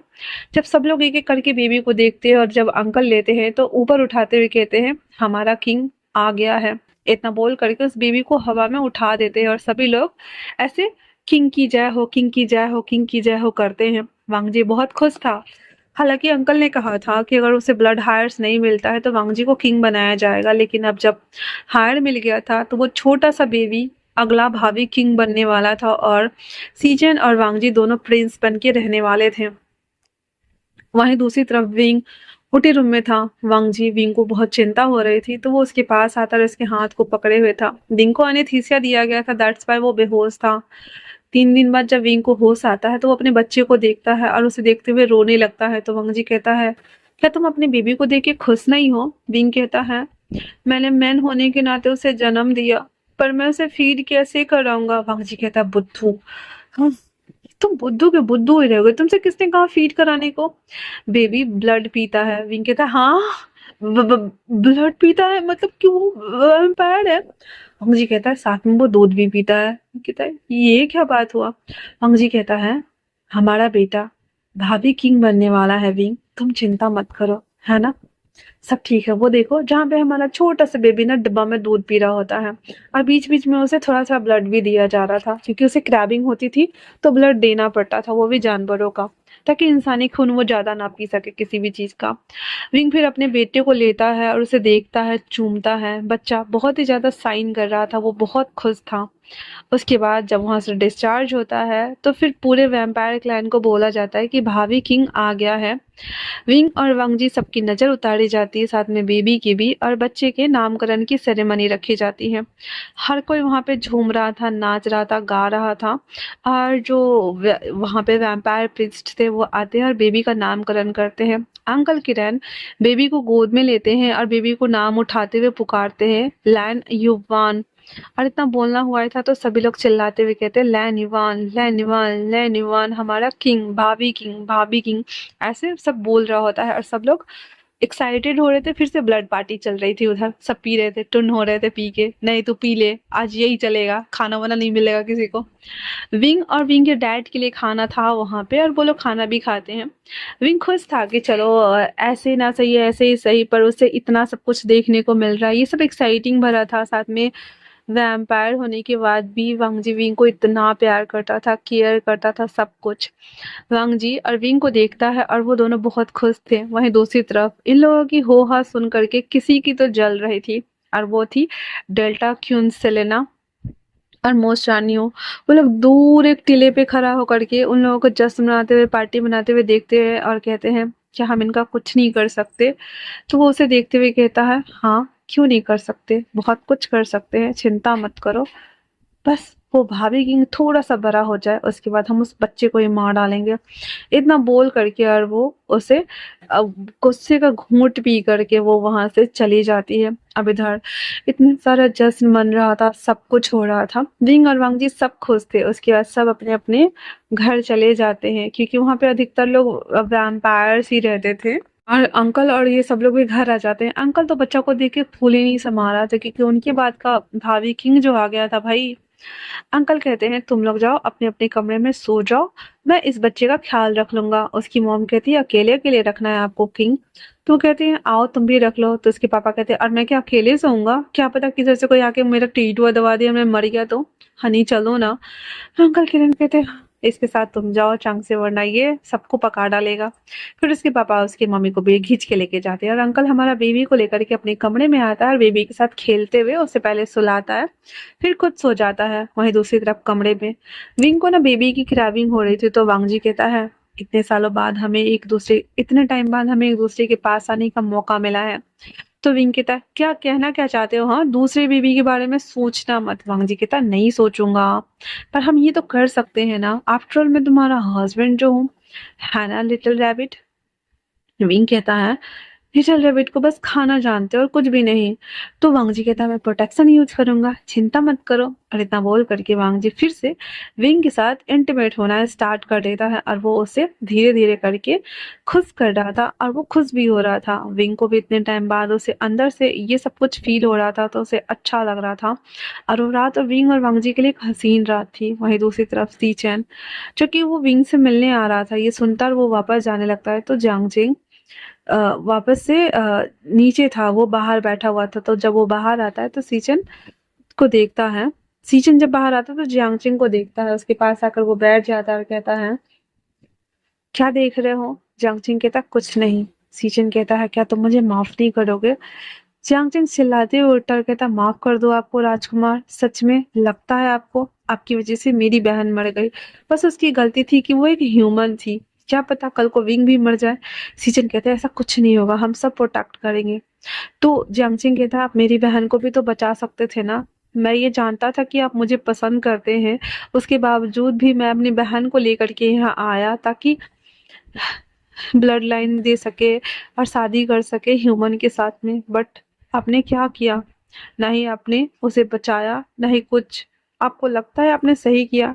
सीचिन कहता है, मुझे माफ कर दो जियांगचिंग। जियांगचिंग कहता है, माफी मांगने से सब कुछ ठीक हो जाता है क्या? मैंने अपनी बहन खो दी, खुदा न खास्ता कभी विंग के साथ ऐसा कुछ हो गया तो क्या करेंगे हम, बोलो? ह्यूमंस यहाँ पे दो है, विंग के पापा भी, विंग भी, अगर कुछ हुआ तो। सीजन कहते हैं, ऐसा कुछ नहीं होगा, और हाँ, मैं तुम्हारी बहन की मौत का बदला जरूर लूंगा। झंगचिंग कहता है, जिस दिन ले लेंगे उस दिन मैं आपको माफ भी कर दूंगा। इतना बोलकर जब वो जाने लगता है, सीजन फटक से उसको पीछे से हक करते हुए कहता है, जियांगचिंग प्लीज मेरे साथ इतनी बेरुखी मत करो, मैं मर जाऊंगा, तुम्हारे बिना मर जाऊंगा, प्लीज रुक जाओ।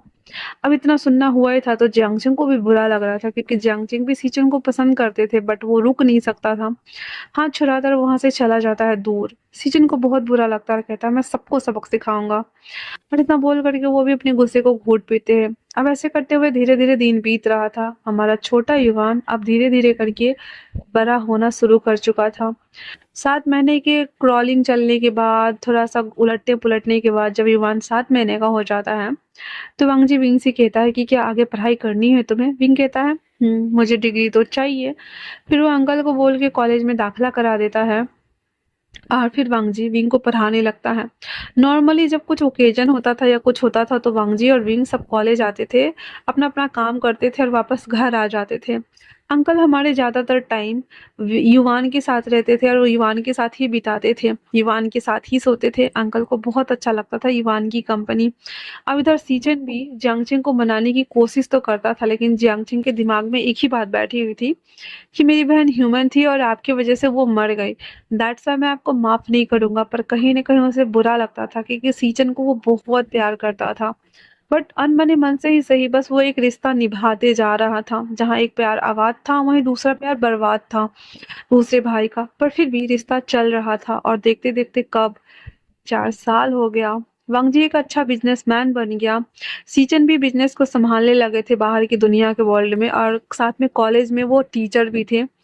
और जियांगचेंग उसका दायां हाथ कब बन गया उसे पता ही नहीं चला।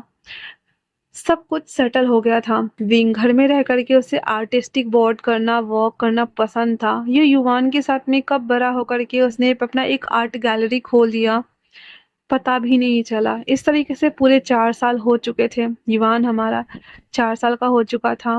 विंग आर्ट गैलरी ओपन करके अपना काम करता और सेल करता और पैसे अर्न कर चुका था, क्योंकि वो अभी भी ह्यूमन ही था। उसके काम में उसके डैड और मॉम दोनों हेल्प करते थे और फुल टाइम वॉक करने लगे थे उसके डैड यहीं पे रह करके, क्योंकि उसे अपने पोते के साथ, बेटे के साथ रहने में मजा आ रहा था। अच्छी खासी हंसी खुशी फैमिली चल रही थी। पर कहता है ना, नजर लगते देर नहीं लगती, अच्छा किसी को देखा नहीं जाता। तो बात यही थी। पूरा वैम्पायर क्लान खुश था, अपने किंग से, अपने क्यून से, अपने प्रिंस से, सबसे सबसे बहुत खुश था। सब कुछ अच्छा चल रहा था। आज युवान का चौथा बर्थडे था। युवान कैंडल्स को फूकता है और केक कट करता है। हालांकि युवान वैम्पायर्स था, बट वो बचपन से उसे थोड़ा बहुत खाना खिलाना सिखाया गया था और उसके अंदर स्पेशल क्वालिटी भी था। दैट्स वाई वो केक को खा लेता है। उसके बाद उसकी मम्मा और उसके नाना जी केक खाते हैं और सबको वो लोग केक लगा देता है। वापस उस घर में ब्लड पार्टी चल रही थी और सब लोग खुश हो रहे थे। वांग जी विंग से कहता है क्यों ना अब बेबी को एक और बेबी दे दे ताकि उसकी भी कंपनी हो जाए। तो युवान कहता है यस यस डैडी डैडी, मुझे ना एक छोटा सा बहन चाहिए। आप जाओ जाओ, ठीक है ना। अब बेचारा हमारा विंग का मोह मोह हो गया था और कहता क्या बकवास कर रहे, सारे लोग को पता चल जाएगा। तो अंकल कहते हैं हाँ हाँ, रात को कभी कभी चीखने की आवाज आती ही है, तो क्या ही कर सकते हैं, हमारे बच्चे अब बड़े हो गए हैं। इतना बोल करके युवान से कहता है अब हम पार्टी डांस करें बेटा। फिर युवान और उसके दादाजी पार्टी तो डांस करते हैं, जहाँ पे सब डिस्को कर रहे थे। सब लोग अपने अपने खुशियां मना रहे थे और हमारा वांगजी विंग को लेकर के अपने कमरे में आता है, रूम बंद करता है और उसे छोटा बेबी देने की तैयारी करता है। विंग कहता है नहीं, मुझे बिल्कुल भी नहीं चाहिए। पर वांगजी कहता है अपनी बेबी के लिए एक तो बेबी चाहिए ना। इतना बोल करके उसके साथ वो फिर से इंटीमेट होना स्टार्ट करता है। जब वो उसके साथ इंटीमेट होता है तो विंग मना नहीं करता है, क्योंकि हाँ युवान अब बड़ा हो गया है और उसे कंपनी देने का वक्त तो आ गया है। फिर विंग बड़े मासूमियत के साथ कहता है वैसे अब की बार जो बेबी होगा वो वैम्पायर होगा या फिर ह्यूमन होगा। जी अपना सर फोड़ते हुए कहता है पता नहीं, मुझे नहीं पता, पर फिलहाल से हम ये कंप्लीट करें। इतना बोल करके फिर से वो उसके ऊपर राइडन करना, थर्स्ट करना, मूव करना और उसे सिड्यूस करना, उसे अराउज करना स्टार्ट कर चुका था। और इस तरीके से विंग को वो दोबारा से प्रेग्नेंट कर देता है। कुछ दिन बाद, एक मंथ बाद, विंग प्रेग्नेंट हो चुका था और हर जगह ये खबर फैल गई थी कि क्यों फिर से प्रेग्नेंट है और वापस से हमें दूसरा हार मिलने वाला है। विंग भी खुश था। वो लेजी होता जा रहा था, मूड स्विंग्स हो रहे थे, बट फिर भी कभी कभी वो आर्ट वर्क करता, युवान के साथ में खेलता, घर वालों के साथ में रहता, अपने पापा के साथ चेस खेलता। इस तरीके से विंग की लाइफ ना नॉर्मली जैसे चल रही थी वैसे चल रही थी। आज विंग की प्रेगनेंसी का पूरा 5वां मंथ था। हल्का-हल्का उसका टमी ना शो होने लगा था। युवान जो कि अपने दादाजी के साथ सोता था और विंग और वांगजी साथ में सोते थे। वांगजी सोया हुआ था और तभी उसे कुछ आवाज़ सुनाई देती है जो कि बहुत ही ज़्यादा भयानक थी। वो फटक से उठ के बैठ जाता है तो उसके बाद वो कहता है विंग।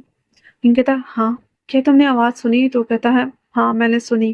वांगजी कहता है तुम यहीं रहना, मैं बाहर देख के आता हूँ। और ये आवाज़ लगभग सबने सुनी थी। सब लोग धीरे-धीरे करके जितने भी वैम्पायर्स थे वो सब उस मेंशन से निकल के बाहर की तरफ देखने के लिए आते हैं और हर कोई ना हर तरफ ढूंढ रहा होता है। उस मेंशन में बच गए थे विंग के पापा, युवान, उसके बाद हमारा विंग, 3 आदमी। इवन उसकी मॉम भी निकल गई थी। वहीं दूसरी तरफ मोसानियो मौका देख करके विंग को सीधा मुंह बंद करता है और उस विंडो से लेकर के भाग जाता है। वो छत पे था जब सारे लोग बाहर देख रहे थे और विंग को वो वहां से लेके चला जाता है। युवान जब देखता है अपनी मम्मी के रूम में आकर के, वहां उसकी मम्मी नहीं थी। वो बाहर भाग कर आता और कहता है डैड, मॉम नहीं है।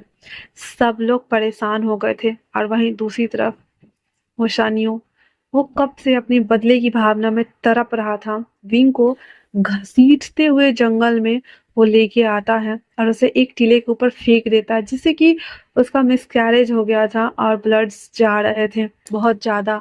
विंग जब ये फील करता है वो कहता है नहीं, मेरा बेबी नहीं, ये नहीं हो सकता, प्लीज मुझे मत मारो। पर तभी उसके सामने में सेलेना आती है जो कि विंग के ऊपर अपने क्लोथ से वार करती है और अब विंग के बॉडी से भी ब्लड आने लगा था। वो सन्नियो उस ब्लड को देखते हुए कहता है मैं कंट्रोल नहीं कर पाऊंगा। सेलेना कहती कंट्रोल करने के लिए किसने बोला है? हाँ, इतना बोल करके वो उसे कहती तुम जो चाहो इसके साथ कर सकते हो और उसके बाद इसे बांध दो। पर जैसे ही मोशान्यो विंग को टच करता है उसे इतना जोर का झटका लगता है क्योंकि विंग के गले में पोषण था जो कि उसकी सुरक्षा करता था और सेलेना ने भी क्लोज वॉर किया था, हाथ से टच नहीं किया था। जब वो मोसन्यो को देखती है तो क्या हुआ, फिर जब वो विंग को छूती है तो उसे भी बहुत जोर का झटका लगता है। फिर वो कहती है अच्छा तो इसे प्रोटेक्शन दिया गया है, कोई बात नहीं, ठीक है। फिर उसके बाद उसे चारों तरफ से लकड़ी के जो पेड़ होते हैं ना, पेड़ पेड़ के चारों तरफ चैन बांध देता है चांदी का, उसके बीच में विंग को डाल देता है हाथ वाथ बांध के। और विंग बहुत रो रहा था और कह रहा था प्लीज मुझे जाने दो, प्लीज मुझे जाने दो, मेरा बेबी, प्लीज प्लीज मुझे छोड़ दो मेरा बेबी। पर वांग जी सॉरी सेलेना सेलेना जो थी ना वो उसे बिल्कुल नहीं छोड़ती और कहती कि मुझे तो तुम्हारे हस्बैंड से बदला लेना है ना, और तुम्हारे बेटे को भी मारना है ना, वो किंग बनने वाला है ना। हाँ, इतना बोल करके वो पागलों की तरह हंस रही थी क्योंकि किंग को तो मैं मार के रहूंगी। किंग कहता है पर मेरे बेटे को क्यों मारना है? हाँ, तो सेलेना कहती है क्योंकि तुम्हारे हस्बैंड की वजह से मेरा हस्बैंड मर गया और अब मैं तुम्हारे हस्बैंड को भी मार दूंगी और तुम्हारे बेटे को भी, ताकि मेरा बदला पूरा हो सके। और इतना बोल करके वो फिर से पागलों की तरह हंस रही थी। अब इधर सारा लोग विंग को ढूंढ रहा है, सब लोग ढूंढ रहा है। युवान कहता है डैड इस तरफ। सब लोग जब उस तरफ आते हैं तो वहां पे पहले से ही बहुत सारे वेयरवुल्व्स थे जहाँ पे वांगजी और उन सब वेयरवुल्व्स में सबके साथ लड़ाई होता है और सब लोग थोड़ा बहुत जख्मी हो गए थे। वांगजी धीरे करके जब आगे बढ़ता है तो जहाँ पे युवान खड़ा था और चारों तरफ से कड़ी लगा हुआ था, युवान अपने हाथ को देख रहा था क्योंकि उसने जब कड़ी छूने की कोशिश की तो चांदी के होने की वजह से उसके हाथ जल गए थे। और वांगजी जब उसके पास आता है तो देखती है कि जो सेलेना है ना युवान को ना क्लोज करा रही है और सेलेना कहती है आइए, आपका स्वागत है प्रिंस। और उसके बाद वहां पे मुस्सानियो आता है और वो वांगजी से लड़ना शुरू कर देता है। हालांकि वांगजी बहुत ज्यादा ताकतवर है लेकिन मुस्सानियो पिछले 5 साल से, मतलब बेबी के 1 साल पहले से ही वो बाहर था ना, तो टोटल 5 साल हुए उसके, तो 5 साल से वो इंसानी खून पीता आ रहा था जिस वजह से मुसन्यु काफी ज्यादा ताकतवर हो चुका था और उसे हराना नामुमकिन था लगभग। वांगजी भी समझ पा रहा था उसके स्ट्रेंथ कि मुसन्यु कितना ज्यादा ताकतवर है और बाकी वैम्पायर से अलग है। पर किंग किंग होता है ना, लाइक बाप बाप होता है ना। वांगजी उसको धूल चटाता है, मारता है पटक पटक के और उसे ठिकाने लगाता है, लेकिन फिर भी जो वांगजी था वो भी उस छड़ को छू नहीं सकता था और उसे अंदर से निकाल नहीं सकता था। और जो सोलेना थी वो और भी ज्यादा क्लोज कराई जा रही थी उसे देखते हुए। अब सीजन आता है और आने के साथ ही सेलेना को उससे दूर करता है और जांगचिंग बेबी को पकड़ता है और अंकल उस बेबी को रखे हुए थे। हालांकि अंकल बूढ़े हो गए थे लेकिन वो छोटे छोटे वेयरवुल्व्स को उठा उठा के पटक भी रहे थे और युआन को कस के पकड़े हुए थे। सीचेन सेलेना को पकड़ के ना ऐसे दूर ले जाता है और जो सेलेना थी वो वेयरवुल्व्स में तब्दील हो चुकी थी, दैट्स व्हाई वो दोनों फाइट कर पा रहे थे। तो सीचेन और सेलेना के बीच में भयंकर फाइट हो रही थी। उसके बाद जब सीचेन उसे जख्मी कर देते हैं और कहते हैं सच्चाई क्या है बताओ, तो सेलेना कहती क्यों बताऊं, तुम लोगों की वजह से मेरा हस्बैंड मारा गया, इतना सुनना हुआ ही था। तो कहता है नहीं बताओगे, मैं बताता हूँ जियांगची, एक्चुअली में क्या हुआ था उस दिन जब यानली मेरे पास आई थी तो मैंने उसे कहा था कि मैं तुम्हारे भाई से प्यार करता हूँ, मैं बस तुमसे शादी करना चाहता हूँ ताकि बच्चे पैदा कर सको। तुम क्या तुम इसके लिए रेडी हो? इसके बाद शायद मैं तुम्हें कभी ना प्यार दे पाऊं जैसा कि एक पति से पत्नी को चाहिए होता है। यानली फिर भी राजी हो गई थी क्योंकि वो ब्लड लाइन देने वाली थी और वो साथ रहने वाली थी अपने भाई के लिए। वो इतना बोल करके वो जब वापस से घर जा रही थी तभी इसके हस्बैंड ने तुम्हारी बहन को उठाया और उसे जंगल लेकर आया। पहले तो उसके साथ जबरदस्ती की और फिर उसे मार डाला जान से। और उसके बाद वो जब जा रहा होता है तो मैं इसे रोकने के लिए आया और हमारे बीच फाइट हुई पर मैं भी जख्मी हो गया था। तब वांग जी ने इसके हस्बैंड को मार डाला और तुम्हारी बहन जिसको इसने ऐसे चीर फाड़ करके ऑलमोस्ट मार ही डाला था, जिस हालत में तुम्हें बॉडी मिली थी जियांगजिंग। जियांगजिंग को इतना गुस्सा आ रहा था कि वो सेलेना को ना बॉडी को 3 टुकड़े कर देता है क्योंकि वो वेयरवुल्फ फॉर्म में थी और उसको इधर उधर करके फेंक देता और कहता आज के बाद कोई क्यून बचेगी नहीं, ना ही हायर बचेगा ना ही लोग। और इतना बोलते हुए ना गुस्से में ना वो सारे वेयरवुल्व्स के ऊपर हमला कर रहा था। सीजन को भी पता था कि जियांगजिंग बहुत गुस्से में है लेकिन उसका गुस्सा आना बाहर निकालना बहुत जरूरी था क्योंकि लॉन्ग टाइम हो चुका था और जो जियांगजिंग था वो अपने अंदर अपनी बहन की गिल्ट भावना में जी रहा था। बाकी जितने भी लोग थे ना बचे हुए सारे वेयरवुल्व्स को मार देते हैं। उसके बाद बारी था विंग को। अब विंग को उस छड़ से बाहर निकालेगा कौन, क्योंकि वांगजी छू रहा था तो दर्द हो रहा था, जियांगचिंग छू रहा था तो दर्द हो रहा था, कोई भी नहीं निकाल पा रहा था। उसके पापा वहां थे नहीं। तभी वहां पे जो कांट होता है ना, कांट, वो वहां पे आता है ऐसे चुकुर चुकुर करते हुए, तो उसे सब देखता है जिससे बहुत बदबू आती है। वो ना धीरे धीरे करके ना इंसानी रूप में बदलता है जिसे देखकर जियांगचिंग कहता है नी है सेंग। नी है सेंग कहता है हाँ मैं नी है सेंग। वैसे मुझे आप लोगों के सामने में वापस आना तो नहीं चाहिए था पर विंग मेरा दोस्त है और जब मैं बहुत ज्यादा डरा हुआ था, मुझे सबकी जरूरत थी, एक दोस्त की जरूरत थी, तो विंग मेरे साथ था, इसलिए आज मैं आप सबका उसके एहसान का बदला उतारने आया। इतना बोल वो अंदर जाता है, धीरे धीरे सारे चैन को खोल के हटा देता है। जिसके बाद वांग जी विंग के पास आता है तो विंग बेहोश था, जिसे देखते हुए वांग जी बहुत जोर से चिल्लाता है और ऑलमोस्ट पूरा धरती हिल ही गया था क्योंकि वांग जी देख पा रहा था कि विंग का मिसकैरेज हो चुका है। वांग जी फटक से उसे लेकर के हॉस्पिटल आता है और सारे लोग भी धीरे धीरे वहां से आ चुके थे और सब लोग वैम्पायर के डॉक्टर के पास चले जाते क्योंकि सब जख्मी हुए पड़े थे। अब इधर विंग वांग जी को जब लेकर आता है तो डॉक्टर उसको देखता है और कहता है सेठ हम हाँ आई एम सॉरी, आपका बेबी नहीं रहा। इतना बोल करके वो विंग को सफाई करने के लिए अंदर लेके जाते हैं और वांग जी बहुत ज्यादा बौखला गया था क्योंकि इतना खुश था वो कि वो युवान को एक बहन और भाई देने वाले थे। बट अब वो क्या करेगा, विंग को जब पता चलेगा तो क्या होगा, ये सब कुछ सोचकर वो बहुत सैंटी हो गया था। वापस से हॉस्पिटल में अंकल और वांगजी और उसकी मॉम थी। जब ऑलमोस्ट 7 घंटे बाद विंग की आंख खुलती है तो वो रो रहा होता है और कहता है वांगजी मेरा टमी खाली क्यों है, बेबी को क्या हुआ? वांगजी रोते हुए कहता है I am sorry wing, baby नहीं रहा पर हम दूसरा बेबी कर लेंगे। अब विंग ना अटैच, अब बच्चा रहता है तो अटैच हो जाता है ना, तो विंग ना उस बेबी से अटैच्ड हो गया था तो वो बहुत रो रहा था। विंग को भी पता है कि वो फिर से कंसीव करेगा, फिर से बेबी ले सकता है, बट फिलहाल से 4 मंथ अपने अंदर रखा था तो कहीं ना कहीं विंग ना अटैच था तो वो बहुत रो रहा था, बहुत रोता है, बहुत रोता है और रोते हुए कहता है ये सब क्या हो गया? भंगजी कहता है जो हुआ से हुआ, तुम्हें कुछ नहीं हुआ ना, ये बहुत बड़ी बात है। तो विंग कहता है तो फिर मुझे भी वैम्पायर बना दो क्योंकि मैं ऐसे अब डर डर के जी नहीं सकता। फंगजी प्लीज। मुझे कहता विंग शांत हो जाओ, रोना बंद करो, ठीक है ना, और हाँ अपने आप को संभालो। ऐसा नहीं है कि तुम बेबी नहीं दे सकते, पर हाँ हमने अपनी बेबी को खो दिया विंग। विंग भी रो रहा था और वांगजी भी रो रहा था। थोड़े लोग सब साथ सैंटी हो गए थे। उसके बाद फिर वांगजी को जैसे तैसे करके विंग को संभालता है और उसके साथ रहता है। वही दूसरी तरफ जियांग छिंग, जिसके अंदर इतना गुस्सा, गिल्ट सब कुछ भरा हुआ था, अब वो ऑलमोस्ट ना खत्म हो गया था। तो वांगजी, सॉरी सीजन, सीजन ना जियांगचिंग के पास आता है और उसे कहता है क्या तुम ठीक हो? जियांगचिंग कहता है आई एम सॉरी। सीजन कहता है मुझे पता है, तो क्या तुमने मुझे माफ किया जियांगचिंग? जियांगचिंग कहता है पर हाँ, मैं अपनी बहन के लिए आपको कभी माफ नहीं कर सकता, कभी नहीं। क्योंकि फिर वो बोलकर रुक जाता है। सीजन कहता है देखो, मैंने पहले ही उन्हें क्लियर किया था कि मैं तुम्हें पसंद करता हूँ, और अगर मैं तुमसे शादी करता भी हूँ तो बस बच्चे के लिए। इसमें मेरी कोई गलती नहीं है, क्योंकि मुझे बस हायर्स चाहिए था और तुम्हारी फैमिली में तुम वैम्पायर थे। दैट्स वाई मुझे ये चुनना पड़ा। अगर मैं किसी वैम्पायर से शादी करता तो मुझे उसे अपनी लूना बनानी पड़ती। तब मैं क्या करता? तब मैं तुम्हें नहीं पा सकता था, तुम भी जानते हो ना। इसीलिए मैंने तुम्हारी बहन को चुना।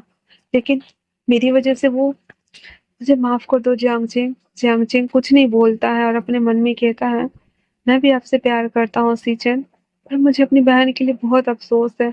वो कॉर्नर कभी पूरा नहीं हो पाएगा। और जियांगचिंग की बात सुनने के बाद सीचन भी अपने मन में ही कहते हैं मैं उस कॉर्नर को भरना नहीं चाहता। इस कॉर्नर की जगह पे अगर तुम मुझे सजा देना चाहते हो तो मैं लूंगा, पर मेरी लाइफ में आ जाओ जियांगचिंग, क्योंकि मैं तुम्हारे बिना नहीं रह सकता। मैं तुमसे बहुत प्यार करता हूँ। इतना बोल कर उसे गले लगा लेता है। और फाइनली इन दोनों के बीच थोड़ा सा अच्छा हो गया था। विंग को देखने के लिए नी हिसेंग भी आया हुआ था। वो जब कमरे में आता है तो आता है और विंग से मिलता है। विंग से हालचाल पूछता है और कहता है इतने सालों बाद तुमसे मिल रहा हूँ विंग। विंग भी उससे बात करता और कहता है हम अच्छे थे, दोस्त थे और हमेशा रहेंगे नी हिसेंग। थैंक यू मेरी जान बचाने के लिए। तो नील सिंह कहता है कोई बात नहीं, दोस्त का तो काम ही है ना यही। वैसे मुझे भी तुम्हारी बहुत याद आ रही थी। फिर वो थोड़ा सा रुकता है, फिर आईवान को देखता है, जो कि आईवान बहुत ही ब्यूटीफुल बच्चा था। उसके साथ वो बातें करता है और फिर वो वहां से चला जाता है।